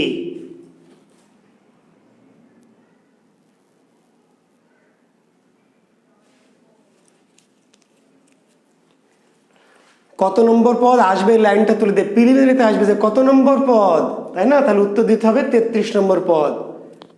লাইনটা দিয়ে বলবে পংক্তির রচয়িতাকে, বে লাইনের রচয়িতাকে, তাহলে উত্তর দিতে হবে কি ঢেনঢন পা। তাহলে 33 নম্বর পদের রচয়িতাকে ঢেনঢন পা। এটি একটি প্রবাদ, হাঁড়িতে ভাত নাহি নীতি আবেশী। খুবই সহজ এবং খুবই সুন্দর। এবং যারা রিটেন পরীক্ষা দিবেন, রিটেন তাদের জন্য বলি, চর্যাপদের দরিদ্রপ্রীত জীবনের পরিচয় দাও।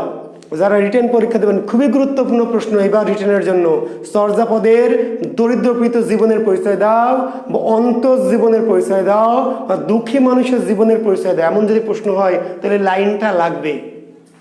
চর্যার দরিদ্রপ্রীত জীবন, অন্তর জীবন বা দুঃখী মানুষের যে জীবন চিত্র তা তুলে ধরা আলোচনা করো, তাহলে লাইনটা লাগবে। হাড়িত ভাত নাহি নীতি আবেশী। হাড়িতে ভাত নাই, হাড়িতে ভাত নাই, বোঝেন না? বাংলা করে দিতে হবে না, বাংলা করাই আছে? জি, হাড়িতে ভাত নাই। নীতি মানে নিত্য, নিয়মিত। আবেশী মানে দুই রকম অর্থ করা আছে, কেউ করেছে প্রেমিক, কেউ করেছে আত্মীয়। তা আমরা আত্মীয়ই নিব, প্রেমিকও এক ধরনের আত্মীয়। জি, আত্মীয় মানে কিন্তু রিলেটিভ না, অনেকে আমরা ভুল করি। আত্মীয় মানে যাচ্ছে আত্মার সম্পর্ক, সে আত্মীয়। অনেকে আত্মীয় মানে মনে করে কি রিলেটিভ, না, রিলেটিভ হলো যার সাথে রক্তের সম্পর্ক, আত্মীয় হচ্ছে যার সাথে আত্মার সম্পর্ক। তো আবেশী অর্থ কেউ কেউ করেছে প্রেমিক, তো আমরা প্রেমিক না করে করছি কি আত্মীয়। জি, প্রেমিকও করা যাবে। তা হাড়িত ভাত নাই, কিন্তু নিয়মিত কি প্রেমিক আসে, আত্মীয় আসে। হ্যাঁ, তার উপর আরেকটি লাইন আছে, প্রবাদ না, কিন্তু একটু লিখে নেবেন। প্রবাদ হলো এই লাইনটা, কিন্তু ওই আগের লাইনটা একটু লিখবেন। কেন? ওই যে রিটেন আলাদের জন্য, দরিদ্রপ্রীত জীবন। তালত মোর ঘর, তালত মোর ঘর নাহি পরবেশী। তালত মোর ঘর নাহি পরবেশী, হাঁড়িত ভাত নাহি নীতি আবেশী। তালত মোর ঘর নাহি পরবেশী, হাঁড়িত ভাত নাহি নীতি আবেশী। প্রবাদ কিন্তু শুধু এই লাইনটা, কিন্তু এটা লিখে দিলাম ওই যে দরিদ্রপ্রীত জীবন বা দুঃখী মানুষের জীবন চিত্র বোঝানোর জন্য। তাহলে দুঃখী মানুষ, পাহাড়ের টিলায় ঘর, পাহাড়ের কি টিলায় ঘর, পাহাড়ের চূড়ায় ঘর, পাহাড়ি মানুষ, প্রতিবেশী নাই। কেন? যে পাহাড়ি মানুষের প্রতিবেশী কেমন করে থাকবে? পাহাড়ি বাড়িঘর কিন্তু একটা একটা, পাহাড়ে অনেকগুলো বাড়ি একসাথে না, পাহাড়ের বাড়িঘরগুলো কি একটা একটা করে থাকে, এক একটা পাহাড়ে একটা দুইটা বাড়ি, প্রতিবেশী নাই। টালত মোর ঘর, টিলার উপরে, চূড়ার উপরে আমার ঘর, প্রতিবেশী নাই। টিলার উপরে আমার ঘর, প্রতিবেশী নাই, নাই প্রতিবেশী, হাঁড়িতে ভাত নাই, কি নিয়মিত আত্মীয় আসে, নিয়মিত কি আত্মীয় আসে। এখন প্রশ্ন হলো নিহিতার্থ কি? নিহিতার্থ হলো যে কি এই যে দরিদ্রপ্রীত জীবন, অর্থাৎ প্রতিবেশী যদি থাকতো তাহলে সুবিধা হতো কি? প্রতিবেশী থাকলে সুবিধা হতো, আত্মীয় এসছে আমার হাঁড়িতে ভাত নাই, তাহলে অনেক সময় গ্রামীণ জীবনে কি হয়, পাশের বাড়ি থেকে একটু চাল বা একটু ভাত বা একটু তেল বা একটু ডিম চেয়ে নিয়ে আসা যায় না, যে বাবু তুমি 2টা ডিম দাও, হঠাৎ করে মেহমান এসছে আমার ডিম নাই, আমার মুরগি পারলে আবার ফেরত দেবে, এরকম করে না গ্রামের মানুষ? লবণ একটু ধার করে নিয়ে আসে, তেল ধার করে নিয়ে আসে, 2টা আলু। প্রতিবেশী থাকলে হঠাৎ করে মেহমান চলে এসছে তাহলে ধার করা যেত, কিন্তু হাঁড়িতে ভাত নাই, মেহমান চলে এসেছে, প্রতিবেশীও নাই। দরিদ্রপ্রীত জীবনটা কত কঠিন, কত কঠিন, কত মানে আত্মীয় এসছে, হাঁড়িতে ভাতও নাই, আবার আশেপাশে কোনো প্রতিবেশীও নাই। দরিদ্রপ্রীত জীবনের যে গভীরতা, কত কত দরিদ্রতারা, কত দুঃখ তাদের, এটা বোঝানোর জন্য এটি ব্যবহার করা হয়েছে।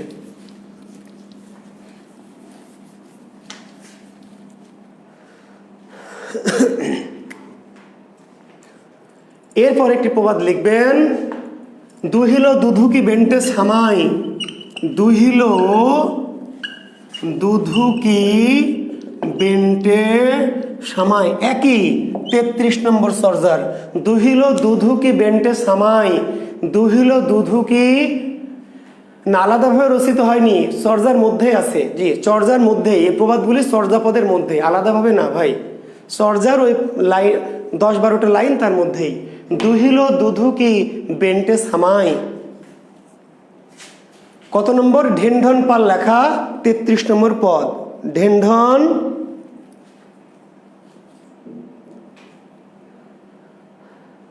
না, উপোস বলা হয়নি, আপনি ভুল দেখেছেন, দেখবেন আরেকবার।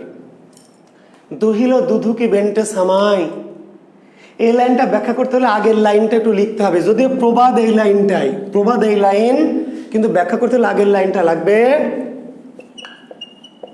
ব্যঙ্গ সংসার বর্ধিল যায়, যা ব্যঙ্গ সংসার বর্ধিল যা, দুহিল দুধুকি বেন্টে সামা। দেখেন, আমি চর্যাপত্রকে শেষ করব, কাজে আর 5-7 মিনিট ক্লাস নিব। যাদের বেশি তাড়া আছে তারা বের হয়ে পরে দেখবেন। জি, তো এই লাইনটা ব্যাখ্যা করতে হলে আমার উপরের লাইনটা লাগবে। প্রবাদ কিন্তু শুধু এই লাইনটা, কিন্তু উপরের লাইনটা লিখলাম ব্যাখ্যা করার সুবিধার জন্য। ব্যঙ্গ সংসার বর্ধিল যায়, 33 নম্বর চর্যা। কত নম্বর? ওই 33 নম্বর ঢেনডন পার। ব্যঙ্গ, ব্যাঙের মতো সংসার বেড়ে যায়, বর্ধিল যায় মানে বেড়ে যায়, ব্যাঙের মতো সংসার বেড়ে যাচ্ছে।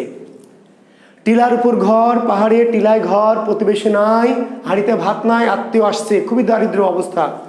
ব্যাঙের মতো সংসার বেড়ে যাচ্ছে, ব্যাঙের মতো সংসার বেড়ে যাচ্ছে। ভাই, ব্যাঙের মতো কেন বেড়ে যাচ্ছে? আগের যুগে, যেই যুগের কথা বলেছিলাম, জন্ম নিয়ন্ত্রণ পদ্ধতি মানুষ জানতো না। এখন তো ব্যাঙের মতো বাড়ে না, একটা দুটা বেড়েই থেমে যায়, আপনি থামাই দেন। কিন্তু যেই যুগের গল্প করছি আমি, 650-700 সালের, তখন মানুষ জন্ম নিয়ন্ত্রণ পদ্ধতি বুঝতো না বলে ব্যাঙের মতো প্রতি বছর করে কি একটা করে বাচ্চা বাড়তেই থাকতো। লাল সালু নাম, সরি, পদ্মা নদীর মাঝি নাম শুনেছেন? পদ্মা নদীর মাঝি উপন্যাস আমরা পড়বো সাহিত্য আলোচনার জন্য। কুবের আর গণেশ, তো কুবেরের 4 নম্বর বাচ্চা হয়েছে, 4 নম্বর। কুবেরের মন খারাপ, গণেশ বলছে যে বউ থাকলে বছর বছর একটা বিয়ান দিব, তাতে মন খারাপের কি আছে? বউ যদি থাকে তাহলে প্রতি বছর একটা করে বিয়ান দিবেই, এতে মন খারাপ করার কিছু নাই। বউ থাকলে প্রতি বছর একটা করে বিয়ান দিবেই। ওই ব্যাটার তো জানতো না যে বিয়ান না দিলেও চলে, তাই না? আমার বউ প্রতি বছর বিয়ান দেয় না, কারণ আমরা বিয়ান বন্ধ করে রাখছি। কিন্তু ওই যুগে তো মানুষ জানতো না যে বিয়ান বন্ধ করা যায়। কাজেই ব্যাঙের মতো সংসার কি বেড়েই যাচ্ছে। তাহলে হাঁড়িতে ভাত নাই, প্রতিবেশীও নাই, যে রোহিঙ্গা টাইপের, যে 12 বছর বিবাহিত জীবন, 13-14টা বাচ্চা, তাই না? কেন? কারণ প্রতি বছর, বছরও লাগে না, 9 মাস 10 মাসে যেহেতু বাচ্চা হয়, কাজেই 11 বছর জীবনে 13-14টা বাচ্চা। তো ব্যাঙের মতো এখন ভাবেন কি অবস্থা। হাঁড়িতে ভাতও নাই, আশেপাশে প্রতিবেশীও নাই, মাঝে মাঝে মেহমান আসছে, আর ব্যাঙের মতো বাচ্চা কাচ্চা বছর বছর ব্যাঙের মতো বেরিয়ে চলছে। কি হবে এখন? বাচ্চাগুলোকে কেমনে খাবার দিবে? এবার বলছে দুহিল দুধুকি বেন্টে সামাই, দুহিল দুধুকি বেন্টে সামাই। দোহন করা দুধকে কি, দুহিল মানে দোহন করা, দুধু মানে দুধ, কি দুধকে কি, বেন্টে মানে বাঁট, বেন্টে মানে কি বাঁট, গরুর বাঁট, বোঝেন তো? সামাই মানে প্রবেশ করানো যায়, ঢোকানো যায়। দোহন করা দুধকে কি বাটে প্রবেশ করানো যায়? দোহন করা দুধকে কি বাটে প্রবেশ করানো যায়?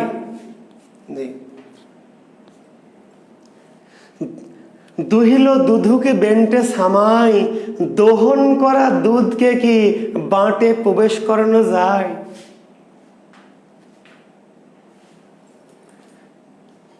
যেই দুধ দোহন করা হয়েছে বাট থেকে, তাকে কি আর বাটে ঢোকানো যায়, বাটে প্রবেশ করানো যায়? এবার গভীরতর মিনিং, বাইরের মিনিং এটাই, দোহন করা দুধকে বাটে প্রবেশ করা। গভীরতর মিনিং ওই যে আমাদের নিহিতার্থ লাগবে। নিহিতার্থ হলো ওই যে যেই বাচ্চাটি জন্ম হলো, প্রতি বছর বছর জন্মাচ্ছে, কিন্তু আমার ঘরে তো খাবার নাই। তো জন্মানোর পরে কি বাচ্চাকে বলা যায়, বাবারে আমার ঘরে তো খাবার নাই, তুই যেখান থেকে এসছিস সেখানে চলে যা। ভুল করে এসছিস কিন্তু খাবার নাই, কেমনে খাবি? তো যেখান থেকে এসছিস সেখানে চলে যা। দোহন করা দুধকে যখন বাটে প্রবেশ করানো যায় না, তাহলে যে হাঁড়িতে যে খাবার নাই, তাহলে যে বাচ্চাটি জন্মালো তাকে আর বাটে মানে আগের অবস্থায় ফিরিয়ে দেওয়া যাবে? যেখানে ছিল সেখানে কি আর ফেরত দেওয়া যাবে? জি, তাহলে বাচ্চাকে আর ফেরত দেওয়া যায় না, তার যা ঘটে যায় তাকে আর ফেরত দেওয়া যায় না। জি, হাঁড়ির যে খাবার নাই, নিজেই খেতে পায় না, এর মধ্যে মেহমান আসে, হাঁড়িতে বাচ্চা যে বছর বছর জন্মাচ্ছে, খাইতে দিবে কিরে ভাই? তাহলে খাইতে দিতে না পারলে সেই বাচ্চাটাকে কি আবার আগের জায়গায় ফেরত দেওয়া যাবে? তাহলে বললো দুহিল দুধুকে বেন্টে সামাই, দোহন করা দুধকে কি আর বাটে প্রবেশ করানো যায়? বোঝা গেছে? তার মানে যা কিছু একবার ঘটে যায় তাকে আর ফিরিয়ে দেওয়া যায় না। ওই যে ক্লাস 8-9 থাকতে ফাগুনি পূর্ণিমা রাতে সব পালিয়ে যায়, প্রতিবেশী আকাশ ভাইয়া বলেছিল আপনি ফাগুনি পূর্ণিমা রাতে পালাই চলে গেলেন। 5 বছর পরে মনে হলো না কাজটা ভুল হয়ে গেছে, ডোলব বা থুক্কু, হ্যাঁ, ফিরে এলেন। এই যে যা কিছু ঘটে গেল আপনার জীবনে, সেটাকে আর ফিরে নেওয়া যাবে? জীবন, যৌবন, জীবনের সময়, হ্যাঁ, তাই না? যেই ভুল ঘটে গেল, যেই জীবনের পরে যা কিছু ঘটলো, তাকে কি আর আগের অবস্থায় ফিরিয়ে নেওয়া যাবে?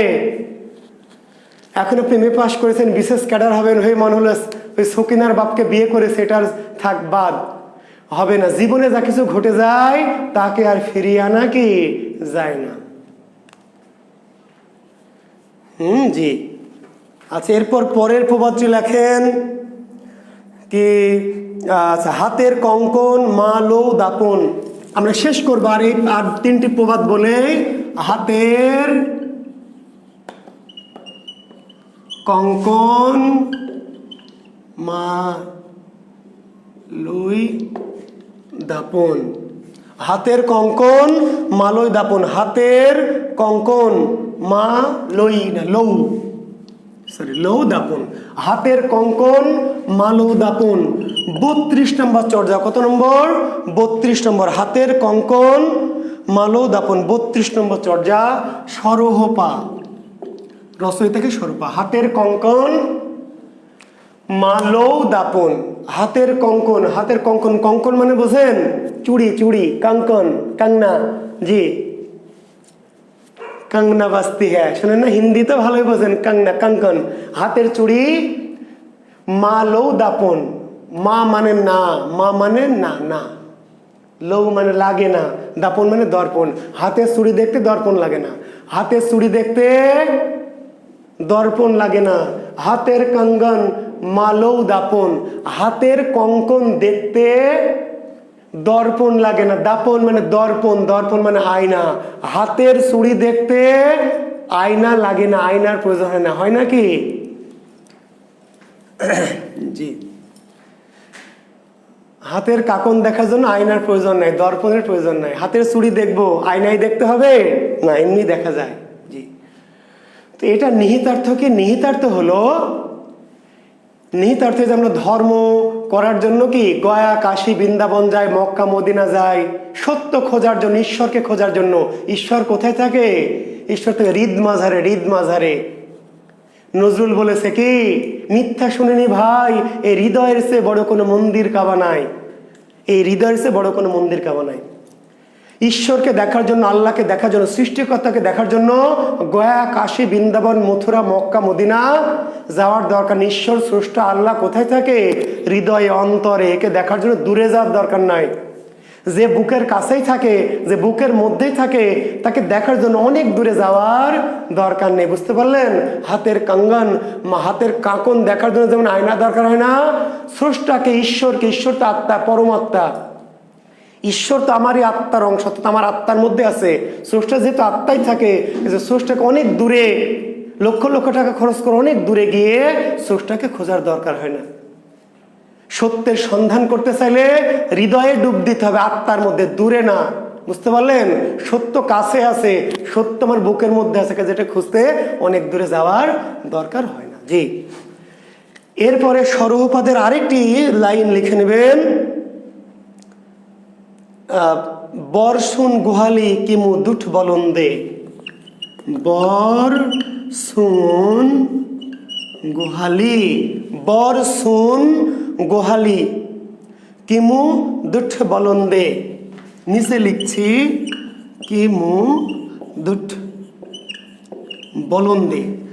বরসুন গুহালি, বরসুন গুহালি কিমু দুঠ বলন্দে। এটা 39 নম্বর চর্যা। কত নম্বর?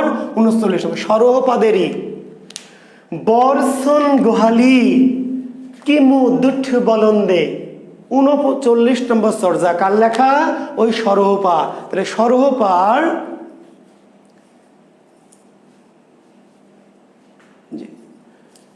এই আপনারা বাজে কমেন্ট ইত্যাদি ইত্যাদি নিয়ে ঝগড়াঝাটি করেন না তো ভাই, থেমে যান। জি, কমেন্ট এত কমেন্ট করলে ছাত্ররা মোটিভেট হবে। আপনারা কমেন্টস কম করবেন, অযথা আজে বাজে কমেন্টস করবেন না। জি, আমরা আধুনিক যুগে বলি দুষ্ট গরুছে শূন্য গোয়াল ভালো। গুড। আধুনিক যুগে এটাকে আধুনিক মানে কি, দুষ্ট গরুছে শূন্য গোয়াল ভালো। এটা আসলে চর্যাপদের প্রবাদ। চর্যাপদে বলা হলো বরসুন গোহালি কি মুদুঠ্ঠ বলন্দে, বরং শূন্য গোয়াল ভালো, কি করব দুষ্টু বলদ। বর সুন গোহালি, বর বর মানে বড় বা ভালো, বর মানে বড় বা ভালো, বর বর বা বাড়া। দেখবেন ক্লাস 9-10 একটি কথা আমরা বলেছিলাম যে কি এ মাটি সোনার বাড়া, মনে আছে আপনাদের? আমরা অতিশয়নে বলেছিলাম এ মাটি সোনার বাড়া, বিশেষণ এ মাটি সোনার বাড়া, বাড়া মানে বড়, বাড়া মানে বড়, এ মাটি সোনার বাড়া মানে এ মাটি সোনার চেয়েও কি বড় বা খাঁটি। তাহলে বড়কে চর্যাপদ বলেছে বার, বার মানে বড় বেশি ভালো। সুন গোহাল, শূন্য গোহাল ভালো, শূন্য গোহাল কি ভালো। কি মু মানে চাইতেও বরং দুঠ বলন্দে, দুষ্টু বলদের চেয়ে শূন্য গোয়াল ভালো, যে দুষ্টু বলদের চেয়ে বা গরুর চেয়ে শূন্য গোয়াল ভালো। কত নম্বর চর্যা? 39 নম্বর। কার লেখা? সরহপার। তাহলে সরহপার 2টা চর্যা, ঢেনঢনপার 2টা প্রবাদ। সরহপার 2টা প্রবাদ, ঢেনঢনপার 2টা প্রবাদ, ভুসুকুপার 1টা প্রবাদ। আর একটা প্রবাদ লিখে নেবেন, কঙ্কনপা আন সাহন্তে আন বিন্ধা, শেষ প্রবাদ আন সাহন্তে আন বিন্ধা, আন সাহন্তে আন সাহন্তে আন বিন্ধা। 44 নম্বর কঙ্কনপা। জি, তাহলে 6টি প্রবাদ আমাদের শেষ। তাহলে 6টি প্রবাদ আমাদের শেষ হবে। জি, 2টি ঢেনঢনপার প্রবাদ, তাই না? 2টি হচ্ছে কার? সরহপার, 1টি ভুসুকুপার এবং 1টি হচ্ছে কঙ্কনপা, কঙ্কনপা। কত নম্বর? 44 নম্বর। আন চাহন্তে আন বিন্ধা, আন চাহন্তে আর চাইতে আর নষ্ট হলো, আর চাইতে, হ্যাঁ আর চাইতে বা অন্য চাইতে অন্য বিনষ্ট। জি,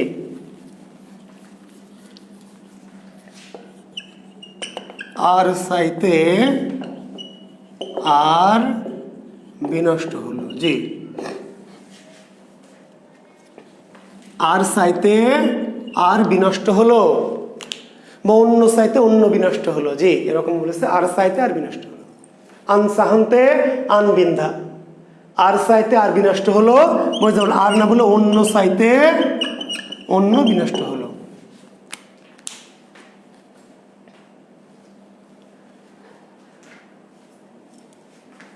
এটার মিনিংটা বলে শেষ করি। নিহিতার্থটা বলছে, বাংলা করলাম। আন চাহন্তে আন বিন্ধা কঙ্কনপার 44 নম্বর পদে এটি প্রবাদ। তাহলে 6টা প্রবাদ আমরা লিখে দিলাম। আর চাইতে আর বিনষ্ট হলো বা অন্য চাইতে অন্য বিনষ্ট হলো। তার মানে যে আমার ঘরে একটা সকিনা আছে, আছে তো সুন্দর, তাই না? স্মার্ট হ্যান্ডসাম একটা সকিনা আছে, কিন্তু আমি আরো হ্যান্ডসাম পাশের বাড়ির ভাবির দিকে আমার চোখ, উনাকেও চাইলাম, তো অন্য চাইতে গিয়ে অন্যটা, মানে একটা চাইতে গিয়ে আরেকটা নষ্ট হয়ে গেল। একটা লোভে আরেকটা কি নষ্ট করলাম। এটি কঙ্কনপা, কঙ্কনপা। 44 নম্বর পত্রকার কঙ্কনপায়ের। জি, তাহলে আর চাইতে আর বিনষ্ট হলো, একজনকে চাইতে গিয়ে আরেকটা বিনষ্ট হয়ে গেল। লোভ করতে গিয়ে একদিকে, লোভ করতে গিয়ে আরেকটা বিনষ্ট হয়ে গেল। জি,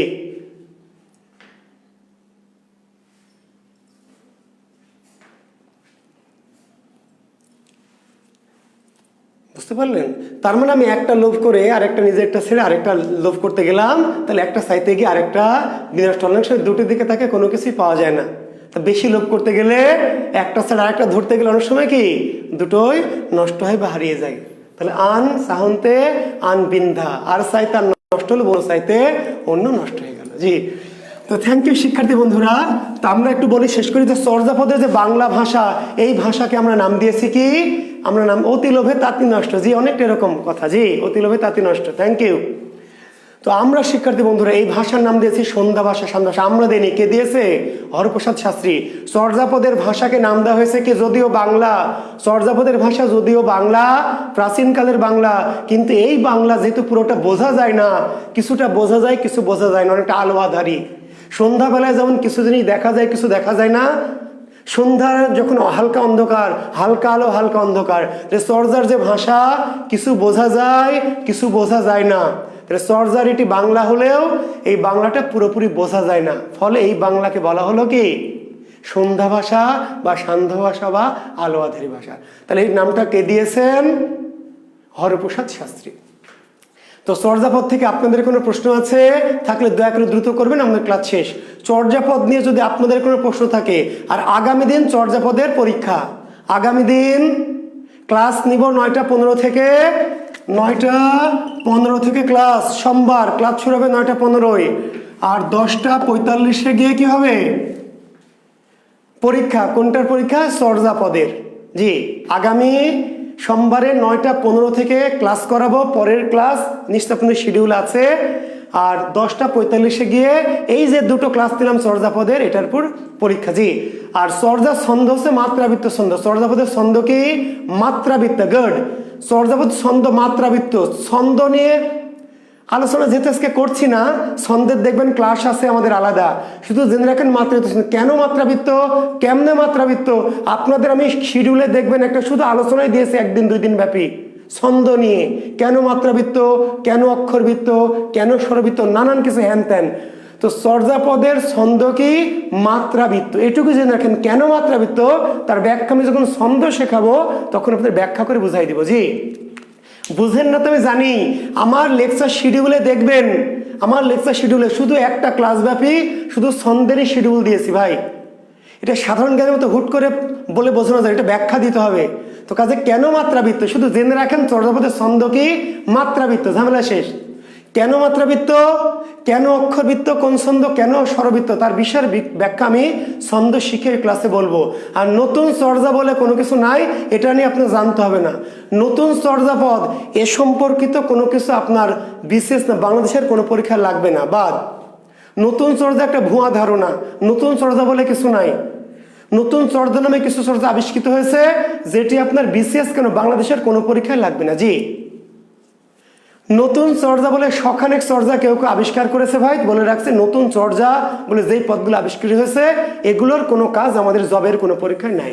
জি, তো ধন্যবাদ শিক্ষার্থী বন্ধুরা। শিডিউল দিয়েছি, শিডিউল আমাদের গ্রুপে দেওয়া আছে। উর্মি, আপনি আমার গ্রুপটা ভালো করে ফলো করবেন। শিডিউল আমাদের গ্রুপে কোর্স শিডিউলটা দেওয়া আছে।